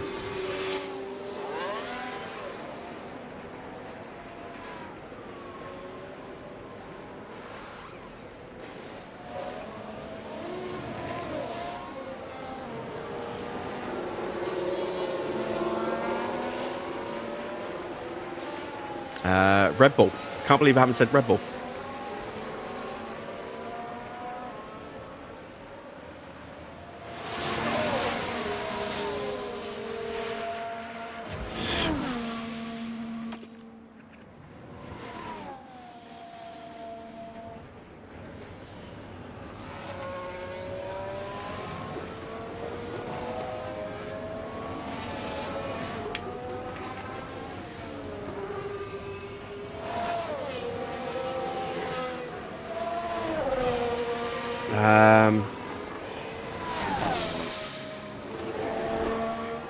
So Ferrari, Red Bull, McLaren, Mercedes. Yeah, Mercedes won here. They were dominant around here, sort of mid 2010s. Pit lane.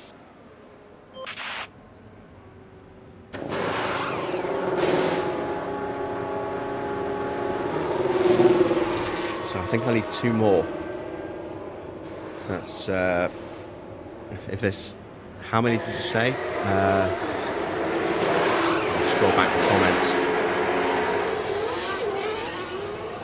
12 constructors. So Ferrari, McLaren, Mercedes, Red Bull, Williams, Benetton, Toro Rosso, AlphaTauri, Brawn, Jordan.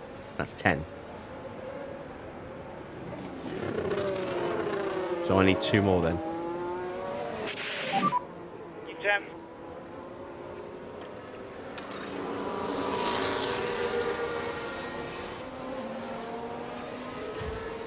All right, so Porsche is out in 10th place Oh, this is glorious.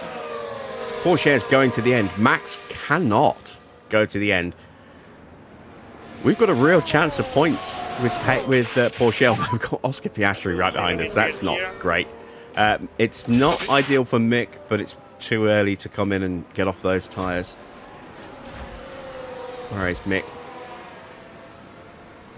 Yeah, the train's going to form up.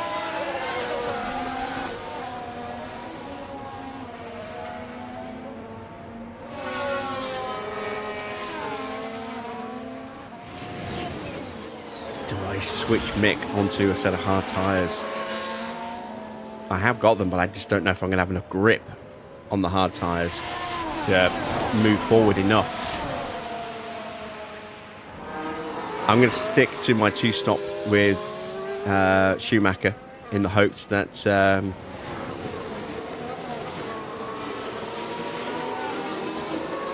we get another VSC or something later on, which will be perfectly positioned for Mick to come in.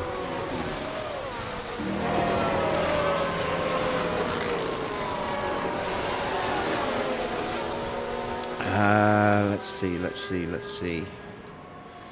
So I've named 10. There are still 2 more out there. Renault's got to be one of them. I don't know who the other one would be. Maybe Lotus? I think Lotus is more 70s than 80s.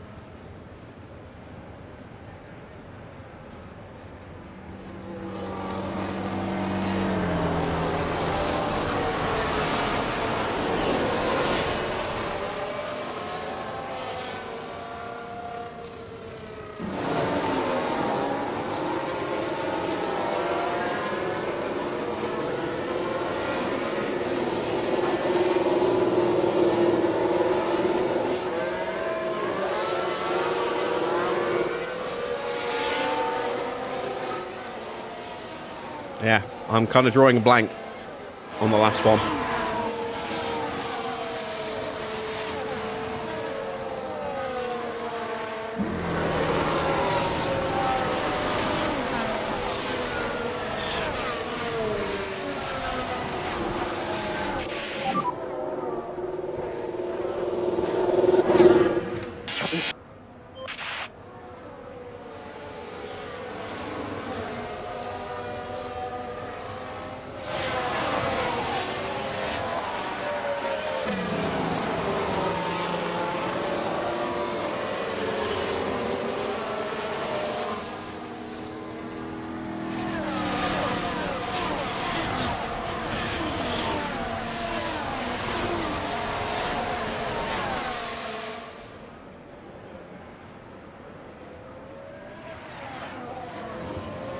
I've gone with Renault as one of the two, but my mind's drawing a blank on the other one.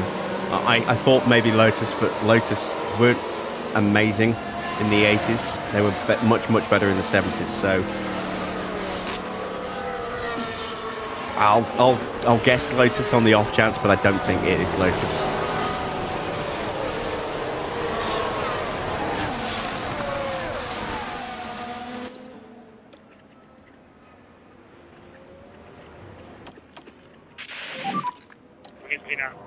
Copy, copy.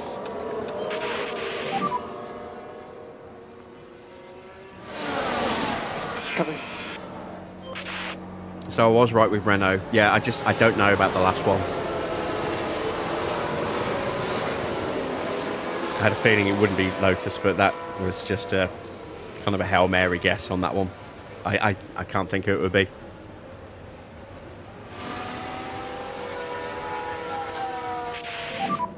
Copy, copy.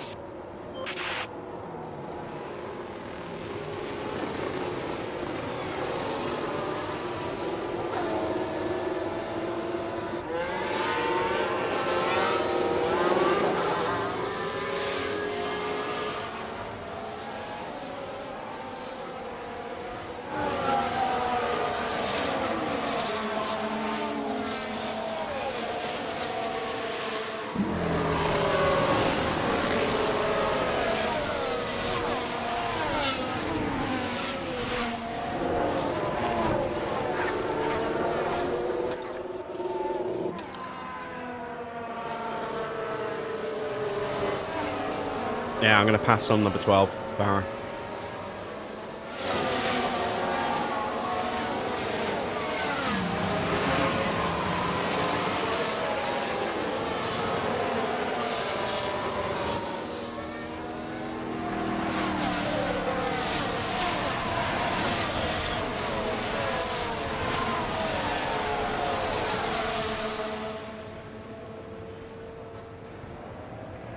Oh, Brabham. Oh, I didn't even think about Brabham, which is ironic given that we did a Brabham career on the PlayStation. Damn, I did not even think about them. Copy. Feel kind of stupid on that one now. Understood. Copy. Copy. So, Porsche currently sits in P10 as we get ready to restart. Norris leads from Daniel Ricciardo. George Russell is third. It's Sainz and then Leclerc, fourth and fifth. Stroll is sixth. Hamilton seventh, but with some serious issues with his engine by the look of it. Max in 12th, but he's going to need to stop again on those soft tyres. Sonoda 9th, Porsche 10th, then it's Piastri right behind us. Valtteri 12th, Albon 13th, Schumacher 14th on a two-stop strategy, so needs to stop again. 15th is Joe, 16th is Magnussen, 17th for Perez, 18th for Sargent, 19th for Alonso, 20th for Gasly, 21st for teammate Esteban Ocon.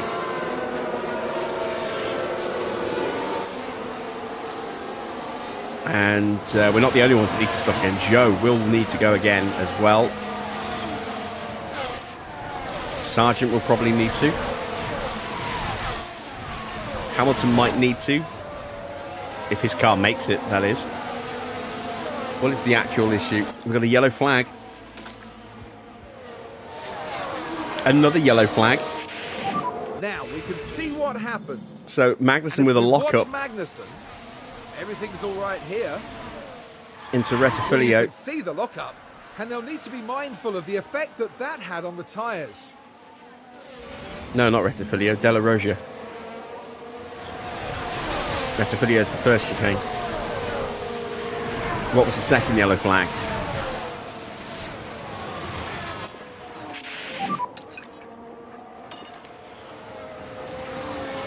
Copy.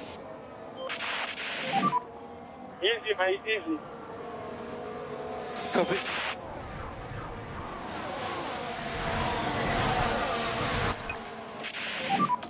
Head down now, try to get a good pace. Porsche is putting us under some serious pressure now. DRS enabled.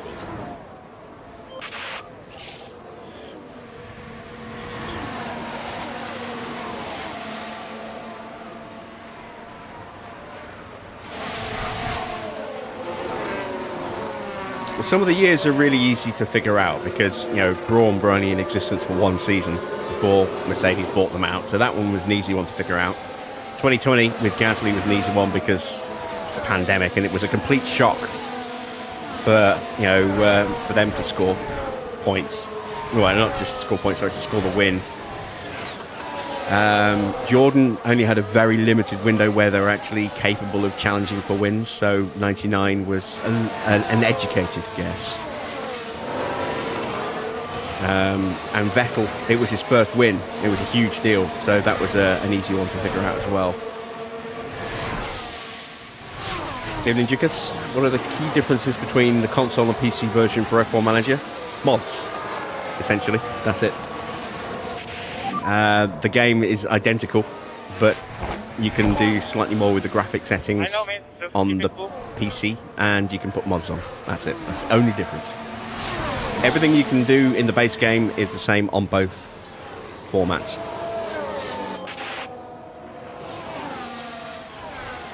So Piastri has gone through. That was always expected, unfortunately. If we can try and stay with him, that would be nice. Schumacher needs to get through here on Alex Albon.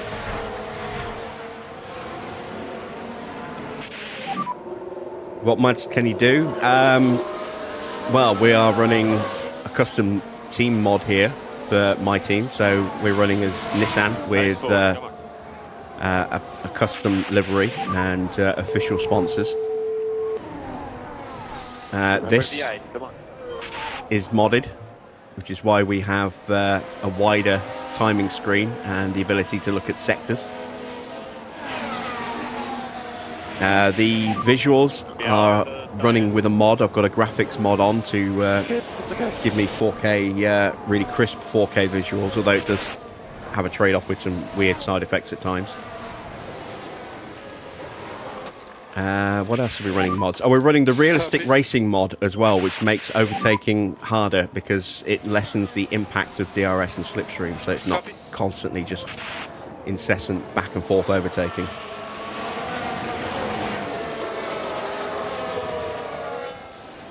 But we're not running a huge number of mods at the moment. More will be added in as we progress. But the biggest thing is being able to update liveries and stuff by using mods on the car. So we're in the 2024 season. Next season we'll have the 2025 liveries for the rest of the grid. So they'll all change.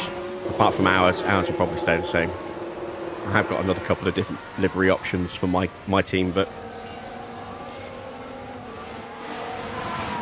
I'll have the 2025 official team liveries modded in for next year. And then in 2026, I'll be turning Sauber into Audi. Alpine will probably disappear and become Cadillac.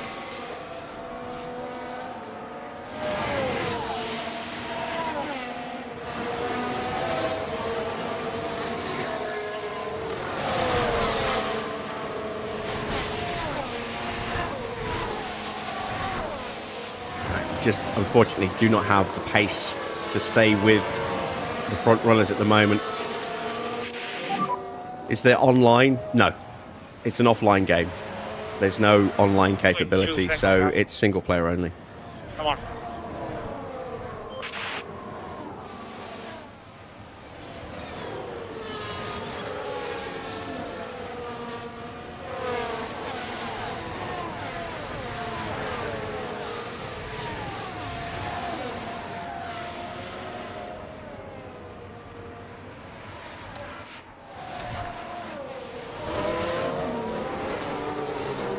Out to Valtteri here, but Valtteri might well be having to stop again, or at the very least his tyres are going to be in much worse shape than ours in the closing stages. So we're still, I think, going to need a retirement in front of us to get points, but we're well placed. 85% left on these tyres, and if we do get another safety car, if we do get another safety car, we could always box for another set of soft tyres for Porsche.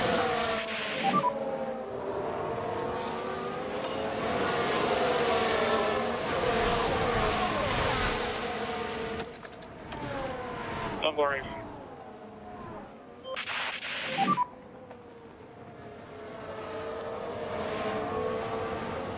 Okay. Copy.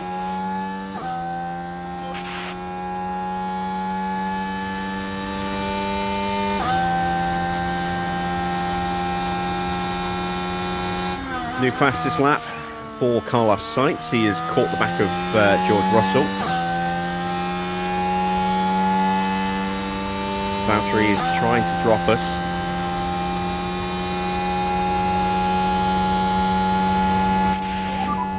We are P12. As Yuki Tsunoda gets in front of Max Verstappen.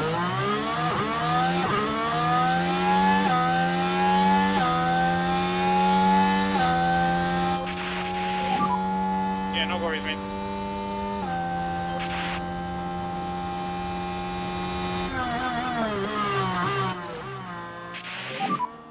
Copy.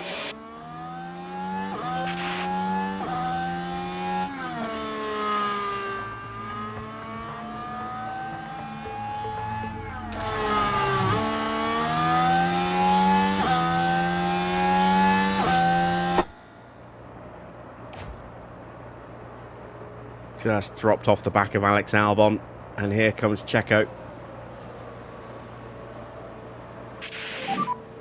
Gap 1.6. Eyes forward always, eyes forward.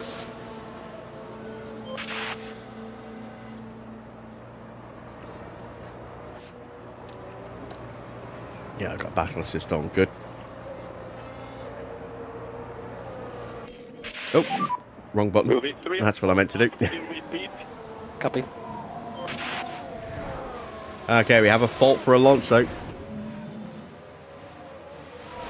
Gate 0 doesn't work. So he's got some battery issues there. His race was ruined the second he ran wide at the beginning.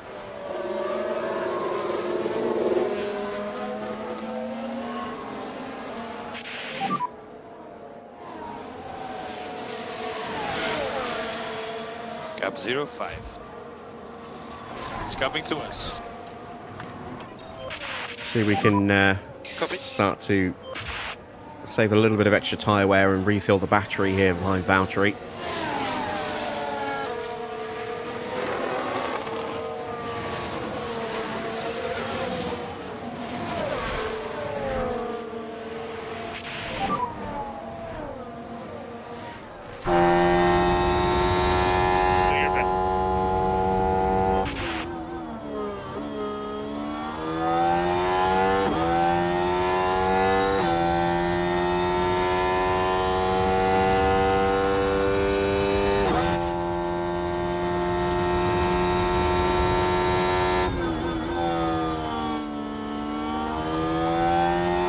Hamilton's got some serious issues here.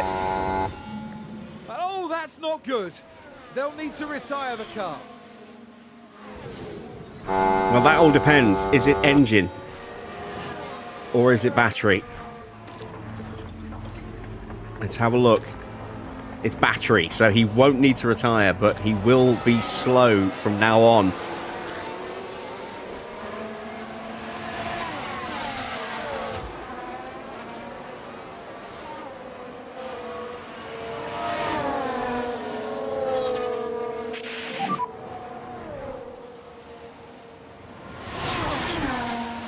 Come on.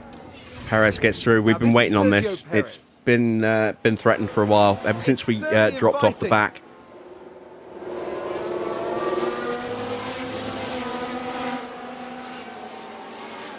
And Perez completes the overtake.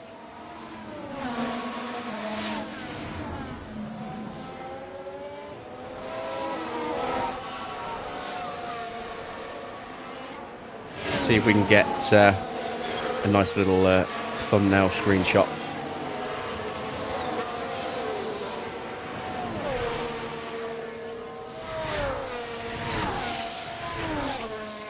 As Tsunoda gets past Hamilton, he's going to start to really struggle. Oh, and Tsunoda gets a fault of his own. No gear, no gear. His gearbox is playing up a little bit.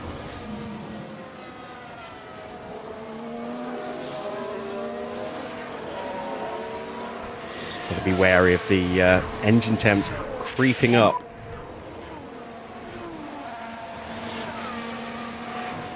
That's my mate.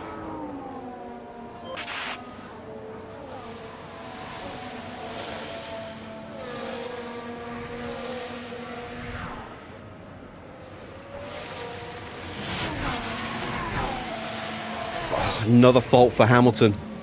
And there, that certainly looks like a terminal failure. What a shame.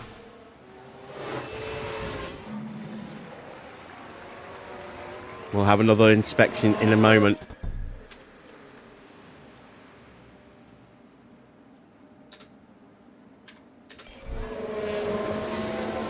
Let's have a look.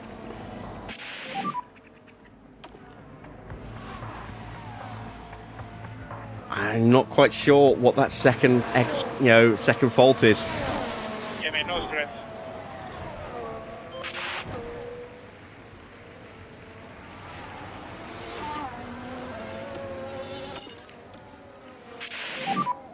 Okay, we need to push a bit more. But Hamilton is definitely going to drop out of the top 10. That could be the retirement we need to score points here. Max still needs to stop again. Valtteri's tyres are in rough shape compared to ours. Albon is closing us in, but we have better tyres, so we should be in much better shape. Albon yet may still need to stop again. Same for Perez. Mick definitely needs to stop again.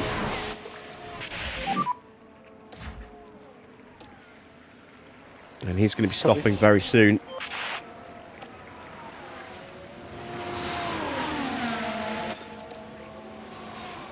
So it'd be nice to get him back past Checo before that happens. Give him a little bit of a confidence boost.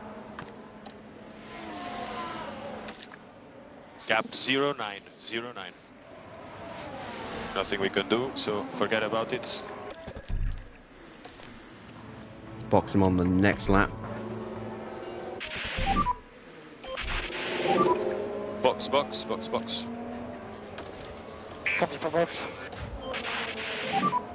Copy.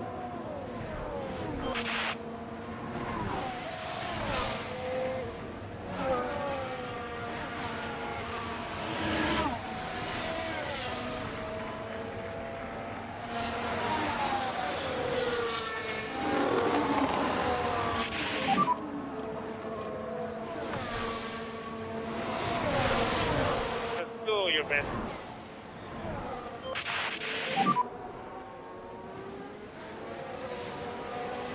Copy.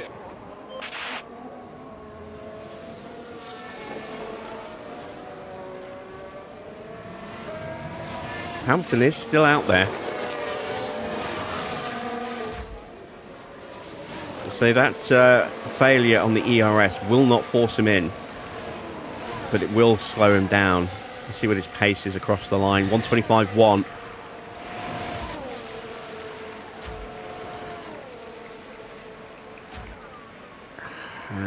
Perez has dropped us.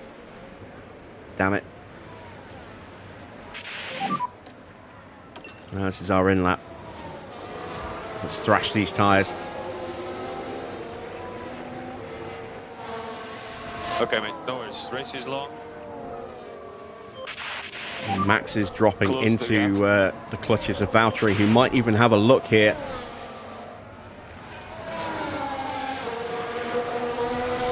Stays ahead through Della Roja into the two Lesmos. Just focus on yourself now. And he's going to be vulnerable now into Vialone.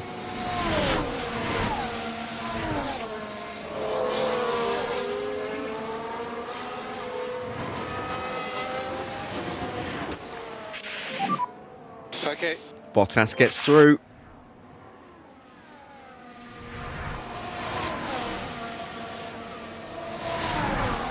Can we go up the inside of him here? No, he can't. He covers us off. Is he going to dive into the pits?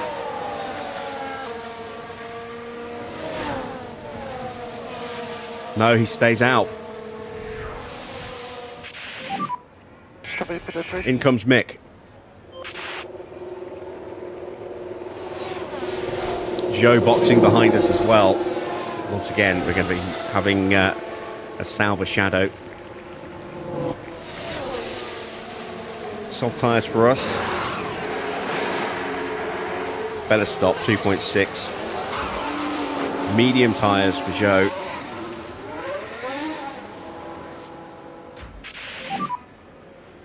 And a fair few cars in front of us that will be stopping again.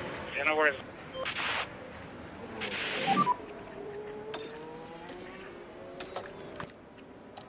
Almost out of spare fuel now. Let's stop pushing the fuel for Porsche. This is his chance.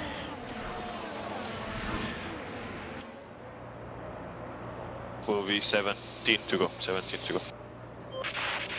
Max is just blocking. Got Albon right behind me. And this is dangerous now. Because Albon will try and get that slipstream. We can recover it, okay?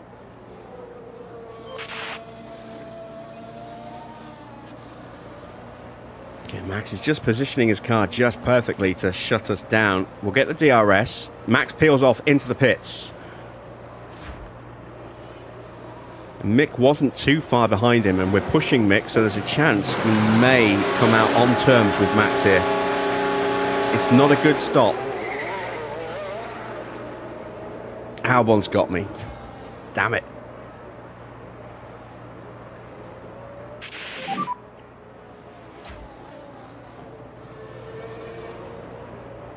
Focus on yourself. There's Verstappen.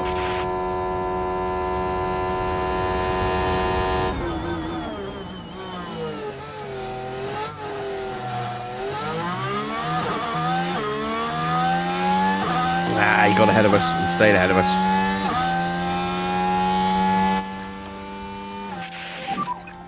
Copy. Copy.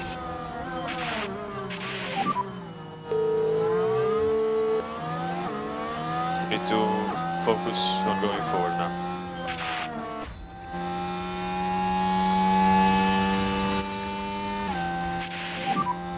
Into the rear.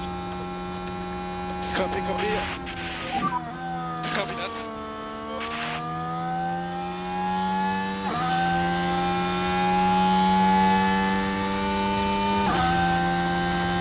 So right now we are fighting with Alex Albon, I think, for the final points position.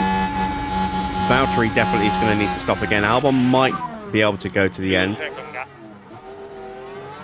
We've got to be wary of Perez behind us as well. Copy that.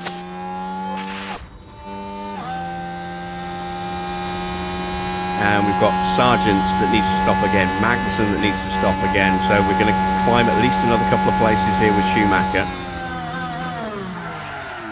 Ah, it's a lock-up. Left off. Ah, damn. And that's taken a big chunk of our tyre wear. I just went too quick. So annoying. The car is coming to us. Ah, it's frustrating. Copy.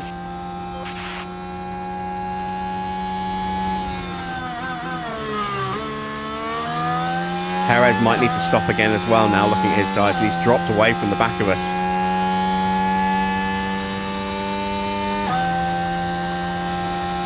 So assuming that these two are going to stop, we're going to be hunting down Hamilton, maybe. Don't worry about that now. We are saving tyres as much as we can at the moment. Perez does box.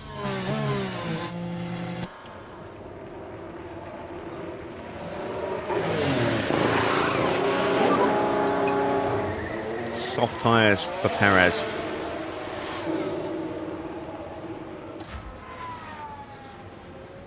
Stay focused. Head down now. Try to get a good pace. It's going to be close with Perez. We get past Perez.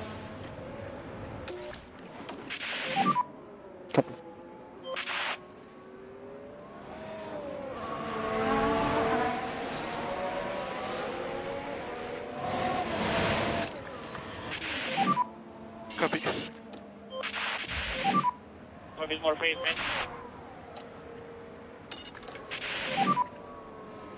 Really want to try and get a move done here. Copy. Get past Albon before he hits the pits.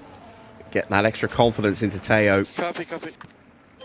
He could definitely do with it, and he's going to the end.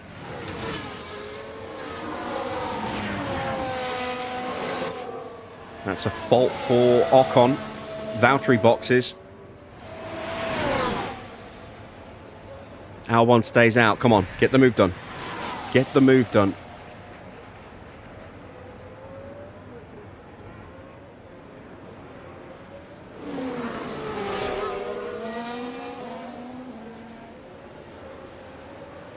Lovely.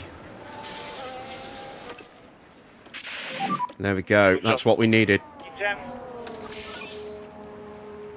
Max sets a new fastest lap and blitzes away from us.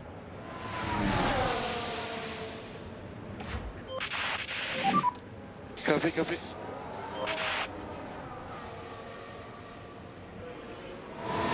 Got Perez for company.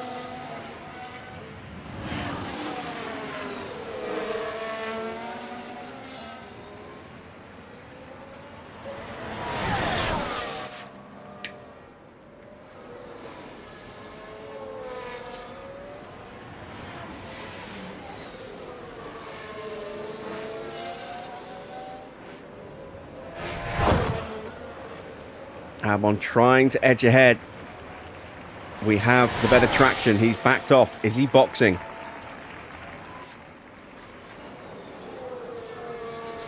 Valtteri's come out right in front of Verstappen. Kind of hoping he would come out just behind Mick. That lockup has done some serious damage to Mick's chances. Albon has stayed out another lap. Copy. And this fighting that we're doing is slowing down our attempts to go after Lewis.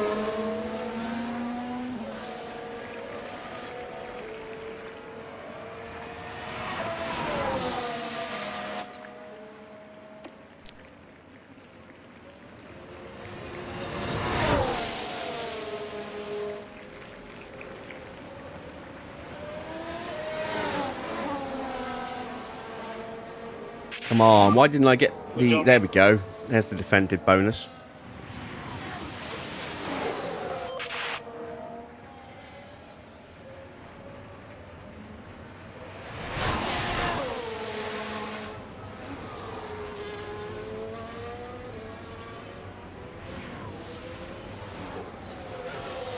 Everyone in front of me is going to the end.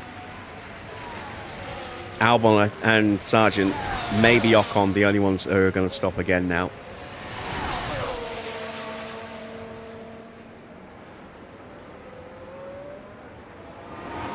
It's getting a little overcast. That's going to potentially cool the track down a little bit. It's 38.4 degrees at the moment. See if it starts to fall under the cloud cover.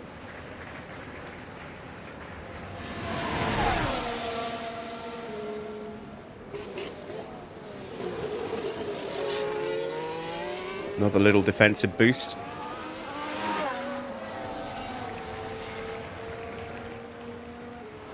But again, we've lost a couple of tenths to Lewis.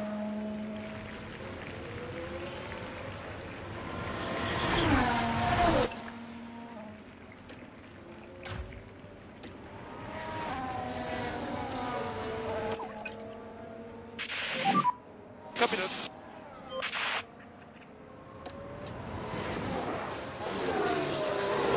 Perez has got me. Or has he? Yes, he has. All right, let's harvest. How are the tires? Save the tyres. And use Perez to help us push forward a bit. Sargent still hasn't stopped. Yeah, okay.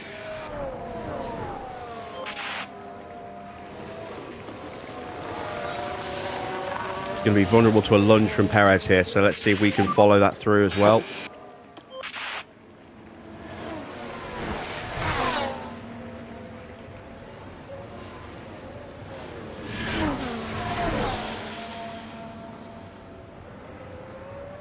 Goes to the inside at Parabolica, gets the move done, and that is some much needed extra confidence for Mick, who has suffered from a few overtakes. There goes Sargent into the pits.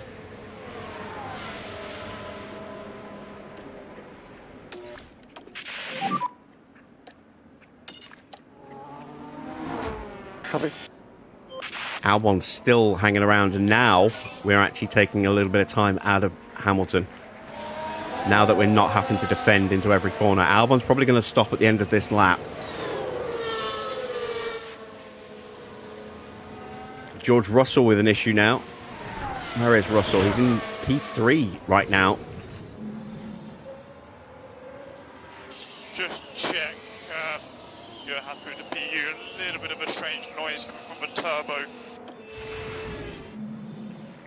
He is stuck between the two Ferraris at the moment. Norris is in complete control of this Grand Prix. Leclerc in second needs the good result. Sainz in fourth has had underfloor damage.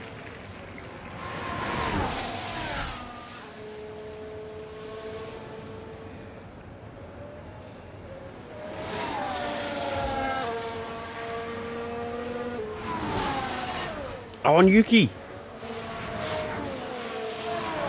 What's happened to Yuki? Oh, no. Seems like a terminal failure to me. What is the fault with Yuki? Gearbox, that's a retirement. Yuki's into the pits at the end of this lap. So that's us up to ninth place now. Albon's going to get a point at the moment, but He might lose it. Gasly is currently on par for a point, although he's got Alonso right with him.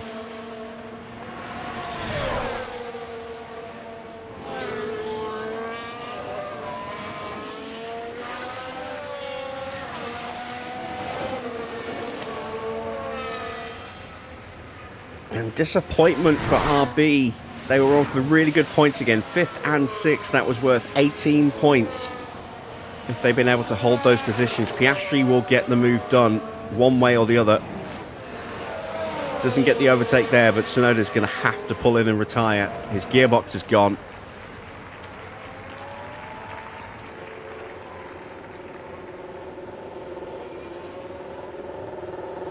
We've left Albon for dead. We're now closing in significantly more easily on Lewis Hamilton.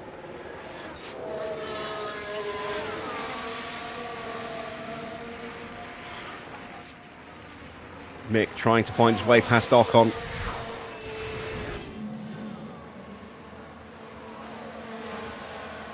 Oh my, honestly.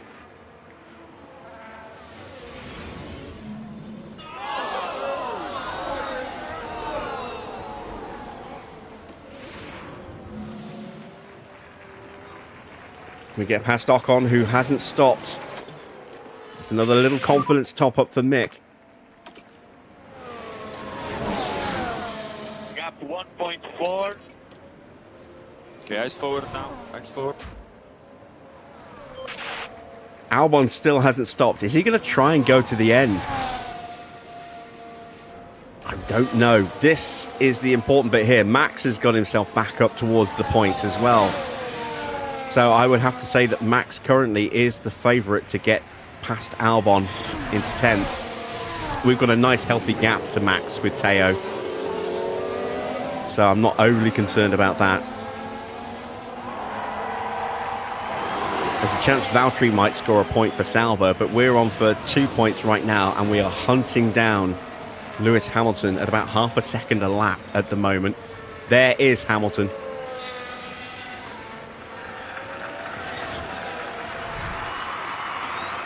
Eighth would be 4 points. That would be huge for us.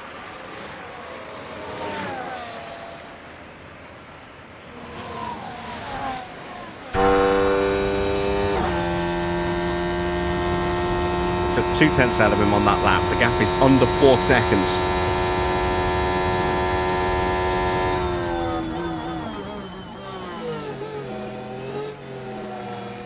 I almost have enough tyre left to be able to turn them up. Almost. But I'm going to do it anyway, just to get onto the back of Hamilton so we can save tyres. We'll do the battery now as well. Again, we can harvest once we get there. Max is up to 11th. He gets past Alonso. Gasly drops all the way down to 15th place. Down to 16th place. Gasly must have gone wide. He must have gone wide at Rettifilio. You're doing a good job. Come on. Mix up to P15. Let's see what happened there. And it was Mick Yeah, Schumacher there he is. Look, involved. he got pushed out wide onto the gravel The through opportunity's Rettifilio and has dropped multiple positions.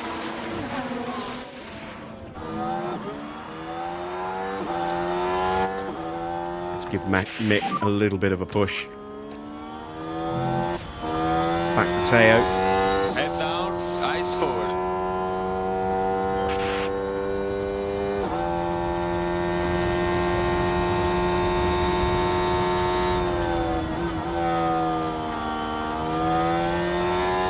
The two-stop hasn't really worked for Mick. It might have been a very different story had we not had that safety car, but by the same token, I don't think we'd be all the way up in 9th without that safety car.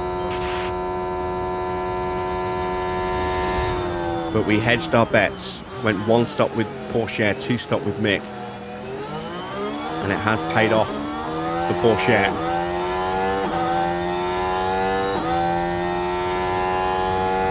Valtteri down to 14th. Mick is closing in on the back of that group as well. It took 7/10, no, half a second out of Hamilton. The gap's down to 3.1 seconds.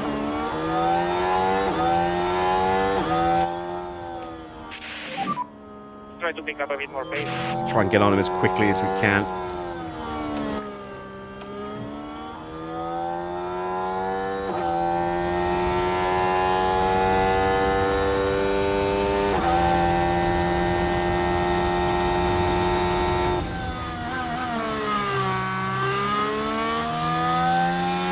Rimac is now just about got in range of Valtteri. DRS opens, which is good because I've got to turn the fuel down.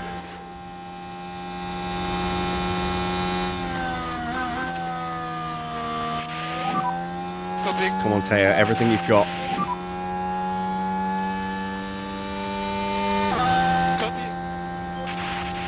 We took 5 laps to go. 1.1 seconds out of Hamilton on that lap, but I'm out of battery now.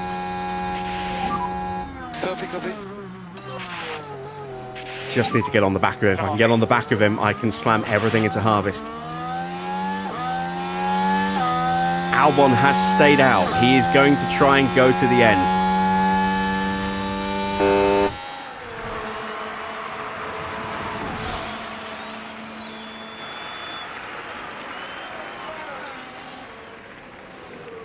Can I catch Lewis?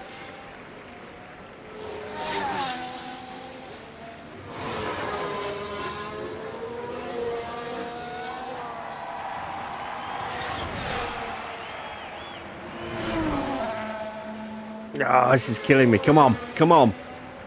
Get him. I'm running out of tyre. At some point, I'm going to have to cut my losses. But I really don't want to. I'm so close. Hamilton's picked his pace up because he's closing in on the back of Stroll.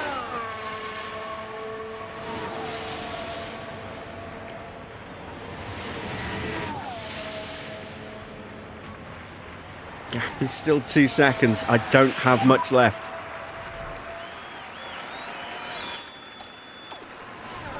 Yeah, copy. Not need to overpush it. Copy. Copy. It's going to be a Hail Mary on the last lap, I think. 4 laps to go.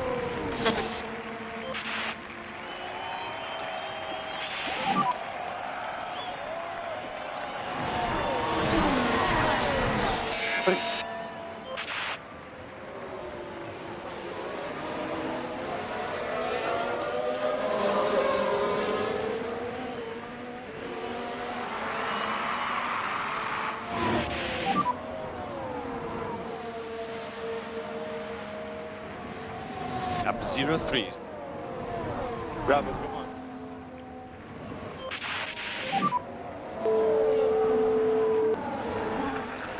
Let's go, come on. Eyes forward, come on. Max is almost on the back of Albon. Albon's still hanging on. His tyres are worn to the canvas.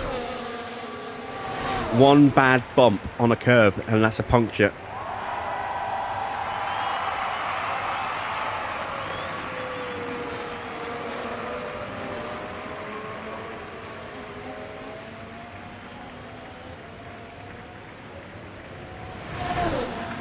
Gap to Hamilton's going back up because I'm having to save.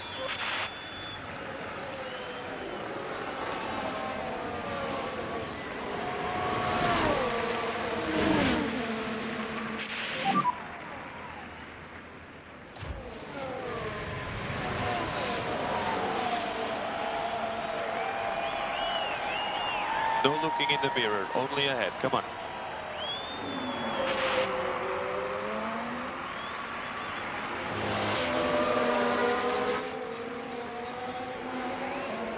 Valtteri finally gets alongside Alonso and he's got more grip. He's able to take the position through Curva Grande.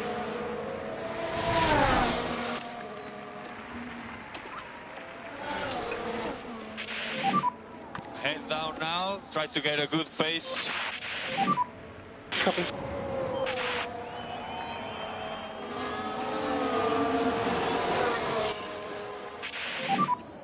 So let's pick up the pace.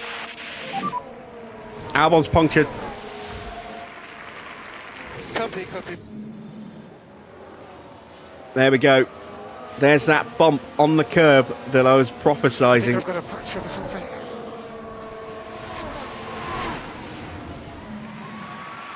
Oh, he gets in everyone's way. We get the worst of it.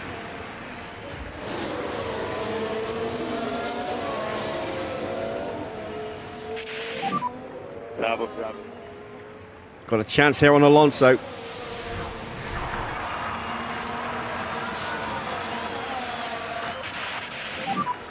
2 laps to go.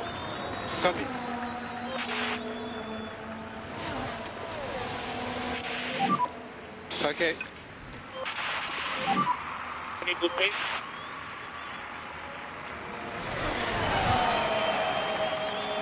Come on, get this move done.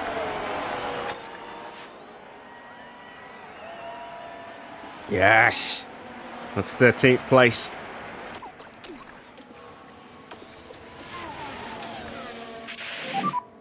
Copy. Norris starts his final lap. Albon finally makes it back to the pits.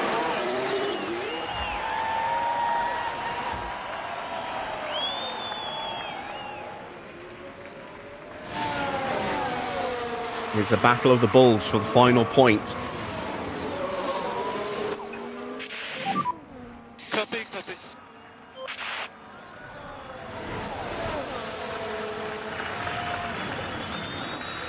Big fault for Stroll. Engine feels quite down.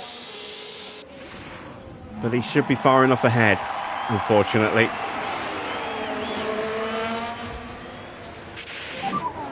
Just looking ahead. Last lap. Copy.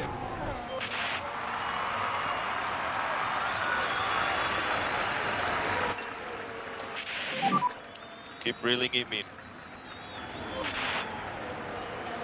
Can I get 12th place?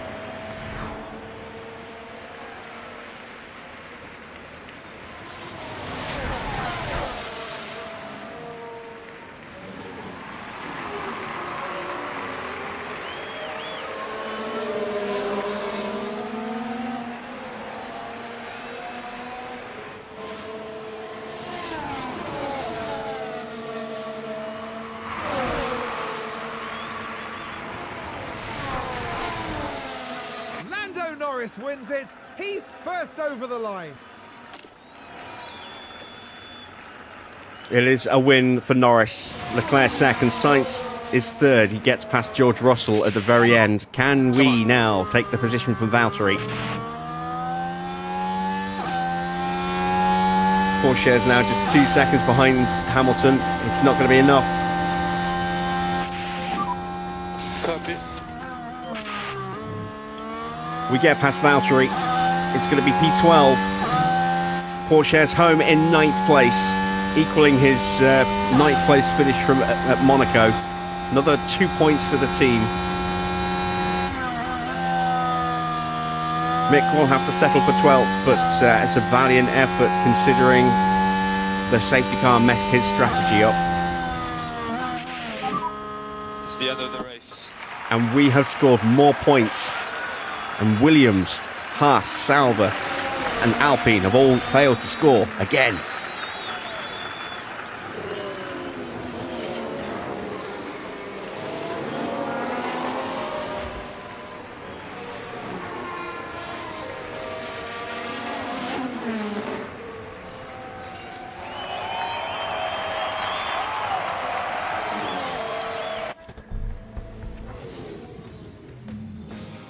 Now, after the excitement of that race, we can now see Esteban Ocon. Yep, and with a P19 finish, they'll need to pick themselves up after that. Lando Norris certainly loves a podium, heading up there now to celebrate again. 6 wins now in this season, they're not flagging. A mighty impressive victory. And that, right there, is a picture-perfect end to this weekend in Monza.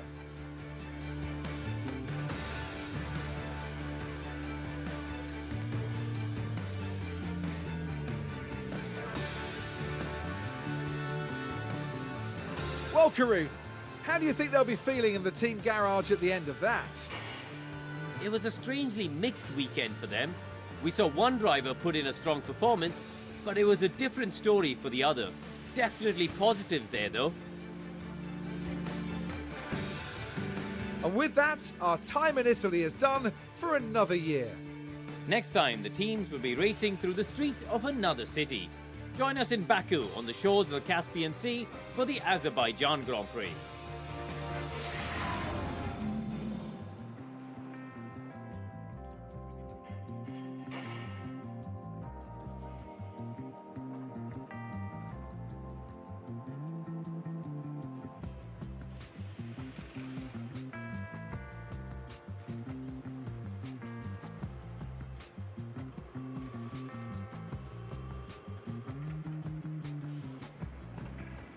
So, confirmation of the final result then. It is win number 6 of the year for Lando Norris. He is starting to take control of this Drivers' Championship.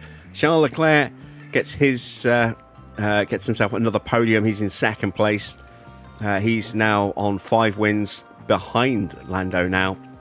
And closing the gap to his teammate by 3, but will stay third in the championship. Sainz will stay second, but has lost another 10 points to Norris today.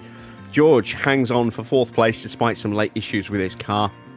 Ricciardo takes 5th place for RB, 10 points for them. Could have been so much better had Yuki's gearbox not given up. Oscar Piastri takes 6th place, slightly disappointing result for him. Then it's Stroll in 7th, Hamilton in 8th. We could not quite catch him and get on terms with him. We came very close.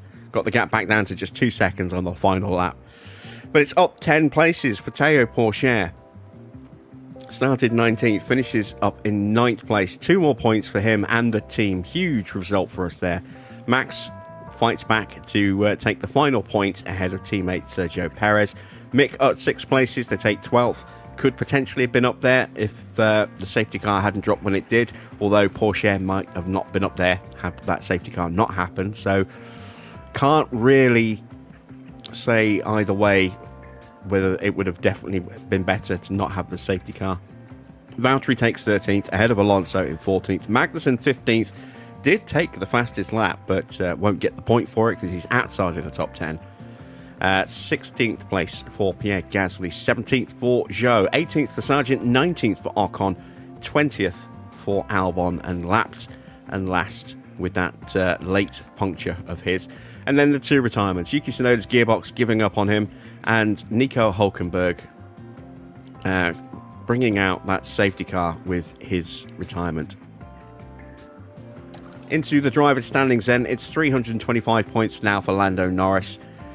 He sits top of Carlos Sainz by 32 points now. Charles Leclerc in 3rd is 10 points behind his teammate. Max a long way back in 4th. He's on 195 points. And Oscar is now just 9 points behind him, having closed that gap up again today. Yuki Tsunoda in 6th, misses out on points today. George's good result gets him within 2. He moves up into 7th place on 92 points. Perez dropping down into 8th on 84. And coming under pressure from Ricciardo. So both RBs could well finish ahead of Perez at this point. Just 4 points between them at the moment. Stroll stays 10th. He's on 41 points now. Hamilton picks up 4 points. He's up to 32, pulling away from Fernando. Pourchaire in 13th place has 4 points now. Albon stays 14th with 2. Valtteri 15th with 1. Then the non-scorers. It's Nico Hülkenberg from Mick Schumacher. Gasly, Ocon, Sargent, Magnussen. Zhou bringing up the bottom of the standings. In the constructors' standings, Ferrari top with 576 points. They are 65 points clear of McLaren. Both teams scoring 33 points today, so championship gap stays the same. Just the 1 point for Red Bull. They're on 279. RB now almost within 100 points. They're on 174, 105 points further back. Mercedes in 5th are on 124. They're 50 behind RB. Then it's Aston with 66 points. We're in 7th still, but we're up to 4 points now. We've doubled our points tally. And Williams stay 8th with 2. Then it's Sauber with a point in 9th. No points for Haas in 10th. And Alpine bottom, also 0 points. Did we get anything in the pit stop challenge? No, we did not. 2.518 was the slowest time for the top 10. And yeah, we weren't even close. Look, we were a full 10th off with Schumacher and nearly 3/10 off with Pourchaire, which is a bit of a shame. Decent day for Ferrari. They get the fastest stop and they get 10th as well. They bookend the top 10 standings there. RB in 2nd with Tsunoda. Alpine take 3rd.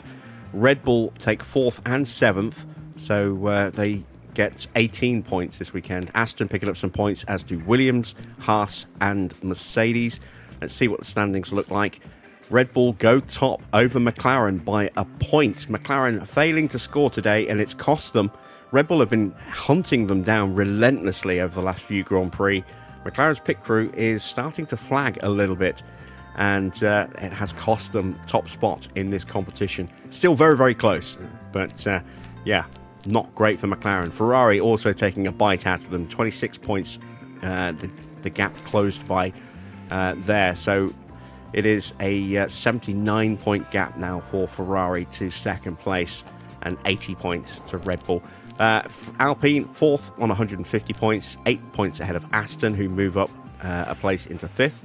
Also moving up a place is RB into sixth place on 140. Mercedes, despite scoring a couple of points, dropped down 2 places into seventh on 135.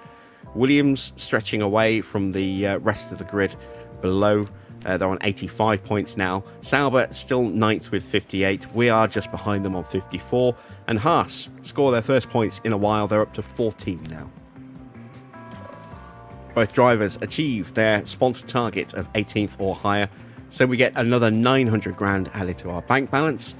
Let's head back to HQ and get ready to spend some money.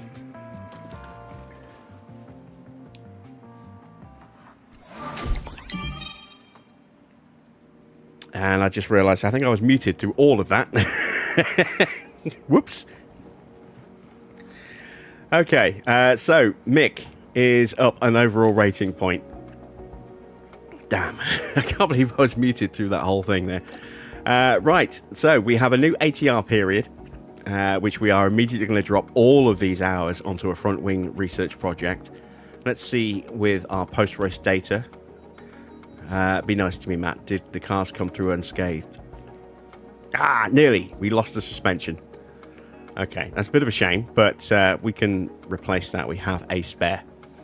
F3 Championship has been decided. The final race was at Monza, and it's been won by Kasper Stuka, driving for Prema and representing the Red Bull Driver Academy. He beat out Dino Beganovic by 6 points. Dino in the Ferrari Academy and representing MP Motorsport. Oliver Goethe finishes a distant third, also a Red Bull Junior, driving for Campos.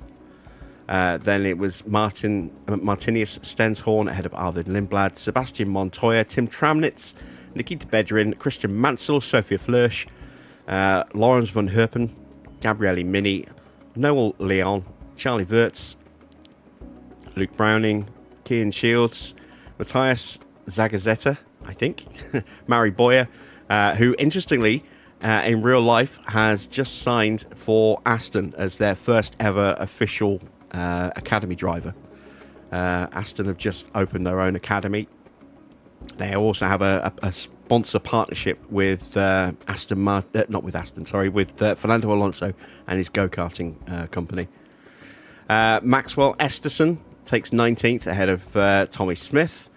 That's the top 20. Let's check out the car development report. We know it's bad. It's always bad. August in F1, Ferrari have got a new side pod.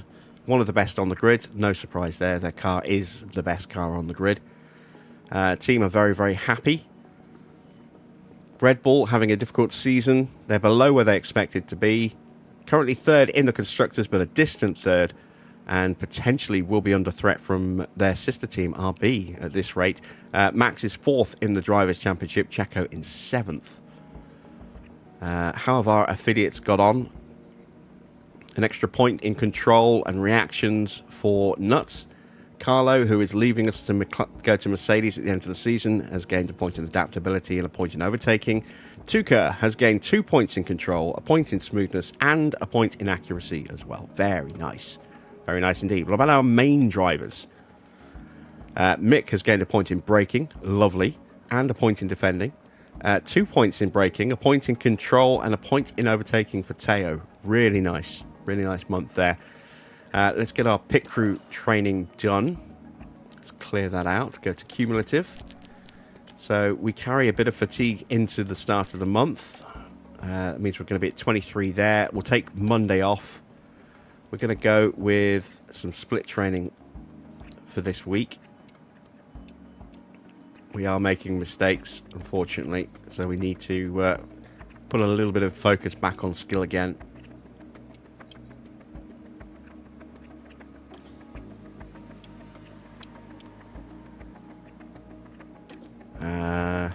Let's have a look. I can get a day of training in, I think. Let's go with another day of split training. Yeah, that's it. So a week of split training, no training in the week running up to Baku, and then when we come out of Baku, I've got space for maybe a day of car building, just about. So we're going to Singapore like that. We'll come out of Singapore, we'll get another day of car building in, and then we'll do some split training.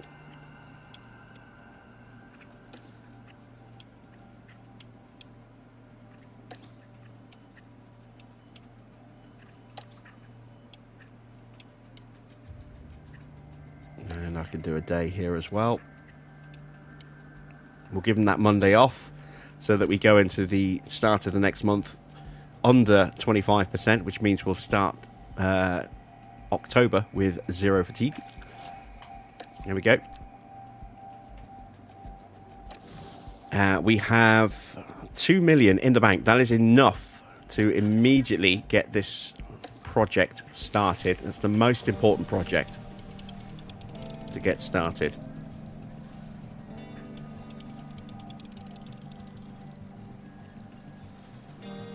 Drop everything into that, so you can see it's a 30%, 20%, 10% on the downforce, but it's also 10% on airflow sensitivity as well. It's just the front and rear wings that are affected by the reg changes, so we need to really try and maximize the aero gains as much as we can. We'll still get some nice gains here. That's a huge gain there, which is really what we wanted to see. And even with this set all the way down here like this, we're still getting decent percentage gain there. We're gaining 10%, which translates to about 4% dirty air improvement overall on our car performance. We'll just have the one engineer on that. And then I'm out of cash, so I can't do that again. But I think we're only a couple of days away now from our sponsor money. There it is. Sponsor money just there. The helipad upgrade will be finished there just in time to go to Baku.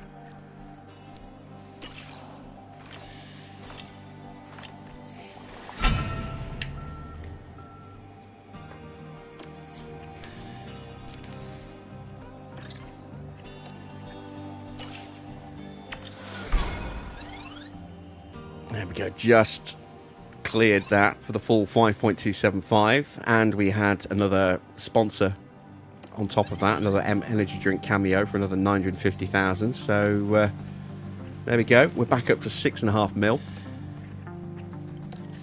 and let's immediately focus our efforts on getting some other improvements on our car for next season.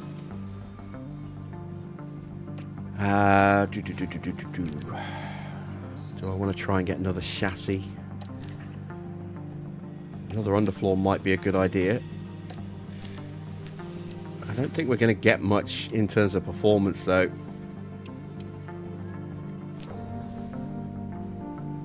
Oh wait, this is research.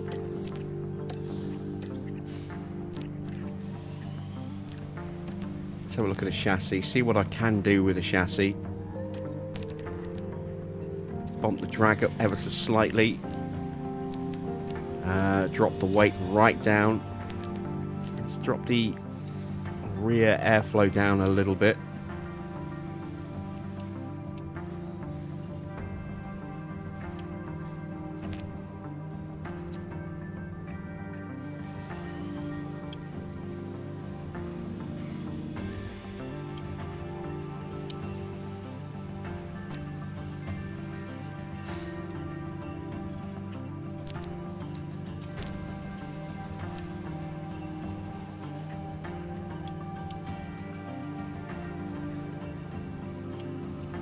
Let's go with that.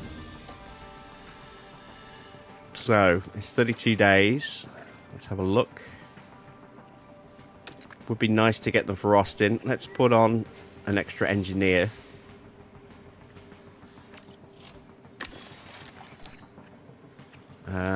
We can take an engineer off of there.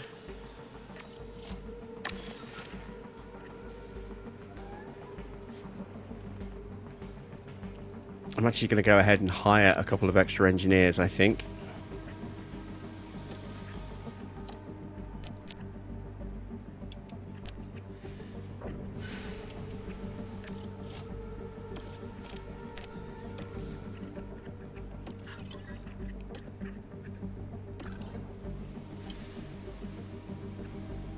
So, 27 days, that gives me 15 days to Austin.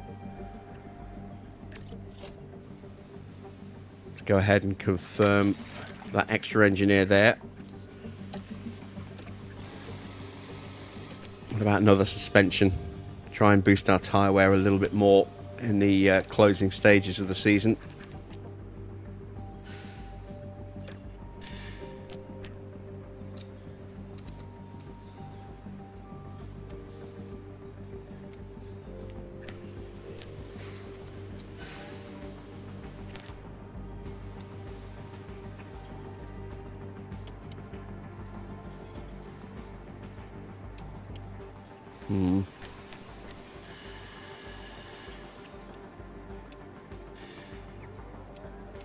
It's not going to give us a massive rank increase, but it's worth an extra 5%. And given that we've been losing our advantage in the tyre wear, getting an extra 5% does seem quite appealing.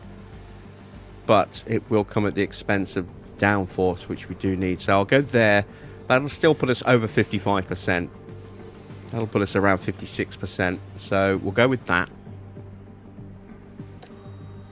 And again, let's throw on an extra 2 engineers, 27 days. That gives us a chance to get those on the car for Austin as well. And then we've got 1 engineer left to do a research project on the underfloor. And we just want to boost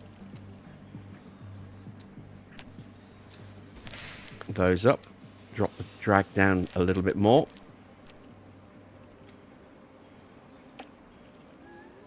And 1 engineer confirmed. There we go. So we are taking advantage of the last few days of this before we lose that bonus. We've still got a rear wing project that's going to finish, and we should hopefully be able to get something else going there. It's still got 3.5 mil. I do need to buy another gearbox for Teo. Buy that now while I've definitely got the money for it. I also am going to need a couple more spares, I think, potentially. Let's fix up the car. Install replacement. Okay, so I've got how many races to get through? I think it's just 2 races to get through until we get potentially get the new one at Austin. So, ooh, it's going to be a wet Baku, look. A very wet Baku. Probably be a wet Singapore as well. It'll be a dry Austin, I would imagine.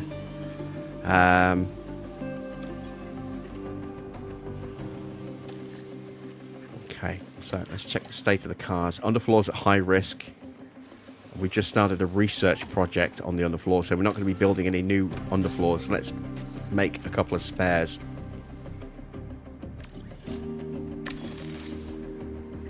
How much money does that leave me?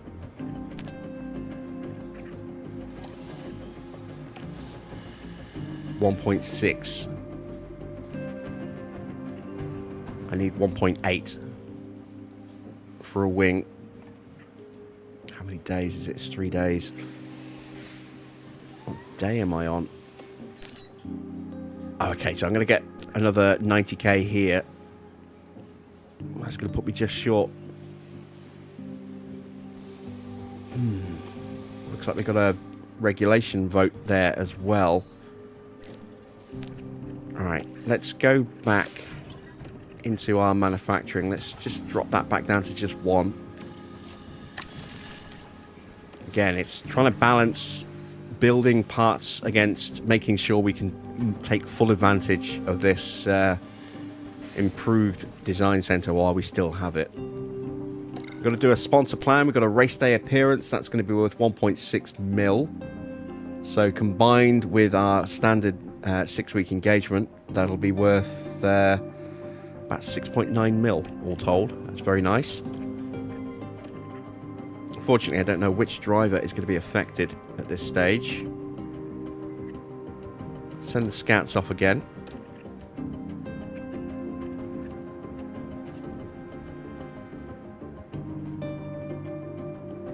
I think we have to use the simulator for this one.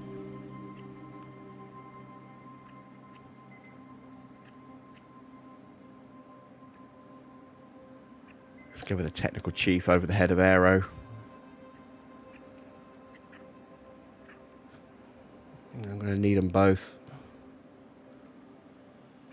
I think. I am, and then I'm still going to need something else down here as well.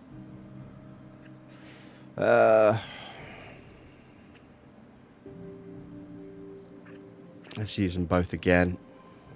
We'll exceed our target just. Little bit of a shame that we've had to use them so much. But their contribution should already be locked in on those parts. It just means they won't be very effective on the rear wing project when that comes up.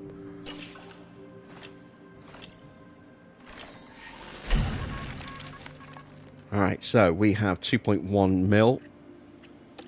Let's go straight in and get that project underway again.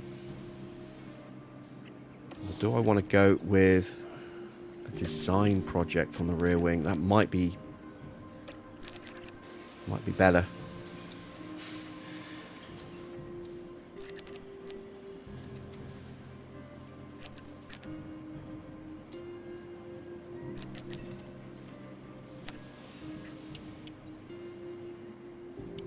That will give us a much better DRS. We have got some DRS heavy tracks coming up. Brazil, Mexico, Vegas. This is going to take 42 days, and I've only got the one engineer. So we're looking at Brazil. We're not going to get him from Mexico.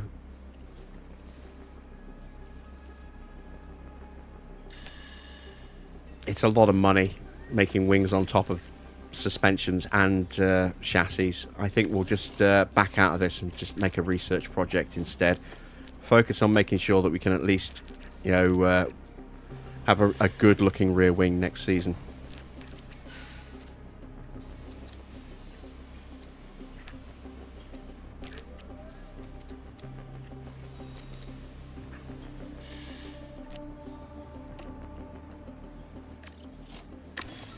There we go. So that leaves me 350k, which is not quite enough for a new underfloor.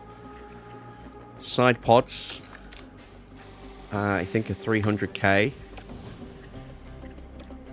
Yeah, we're going to need another side pod. We're not building a new side pod, are we? No, we're researching side pods. So let's build another side pod as well, with the last of our money. Oh, they're 450. Shit. It must be suspensions at 300. 300, yeah. 400, 450, 275, 225. I think I'm okay on wings, aren't I?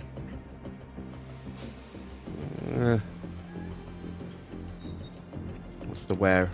Medium, medium. Medium, medium. Alright, let's build a wing. Let's build a rear wing. There we go. So, we have killed our finances. Again, down to just 74,000, but it's worth it for the long-term benefits of everything that we've just put together.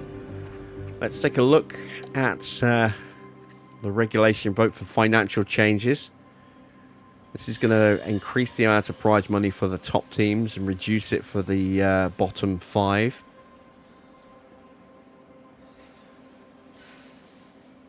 This will affect next season's prize money. Let's vote for it.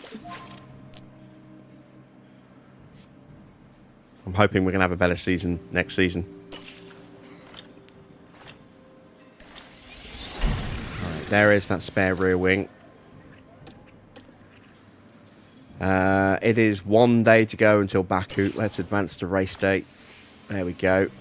Being recommended in F3 Talents, Arvid Lindblad. He is Yeah, he is. Oh, he's going to Ferrari. Ooh. Ferrari have poached Arvid. Damn it, he was going to be my other poach. My other rookie. Ah, nuts. All right, let me check sporting directors as well. Andy Stevenson is going to McLaren. Damn it.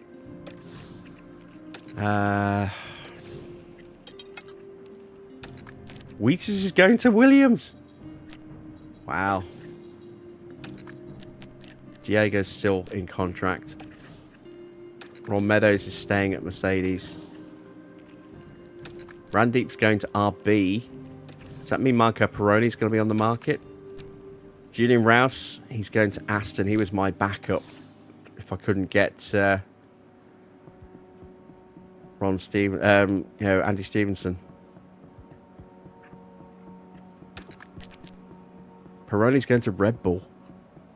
Wow. Well, actually, I tell you what, it's quite nice to see him being promoted from within the team. But this is going to get overwritten. Some of these staff changes are going to get overwritten, potentially, when we apply the 2025 season mod. So we can take these with a pinch of salt.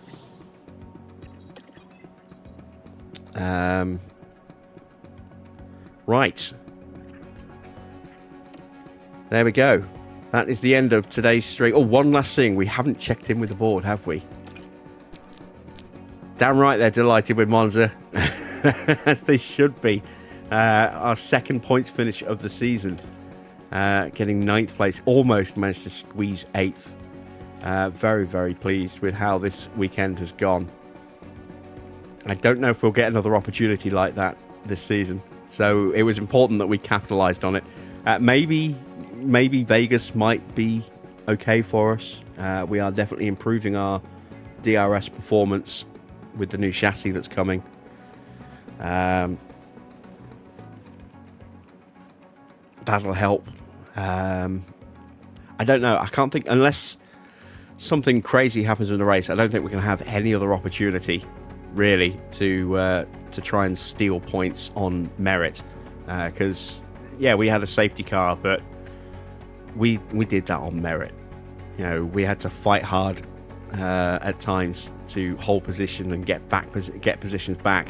It was helped by a really good start by both of our drivers, and a bit of misfortune for Leclerc running wide, which slowed and backed up the pack a little bit on the opening couple of laps, and kept us with the group when we could potentially have been dropped. But we rode our luck where we needed to, but we still had a lot of work to do, and we did it. So yeah, that's a points on merit result for me, and very, very pleased with that. Gives us a little bit of security. We're only 2 points ahead of Williams, but we're 4 points ahead of the teams that have yet to score. You know, Haas and Alpine. We're 2 points ahead of Williams, with 3 points ahead of Sauber. So if they do somehow, any of these guys manage to sneak into the points, it limits the damage that it can do to us, because they would need to finish. You know, these guys would need to finish in 8th to jump us. These guys would need to finish in 8th to move above us, or finish in 9th and 10th, and then we would still be above them. So they would need 2 more 9th place finishes to move above us. If it ties up, because we have 2 9th place finishes of our own. Williams, they had 2 10th place finishes, so they would need to actually outscore us to move above us. So we have a little bit of safety net. We have a 3-point cushion over some of these teams, 5 points on a couple of teams as well. No, sorry, 4 points on a couple of teams. So we're in pretty good shape. We're in pretty good shape there.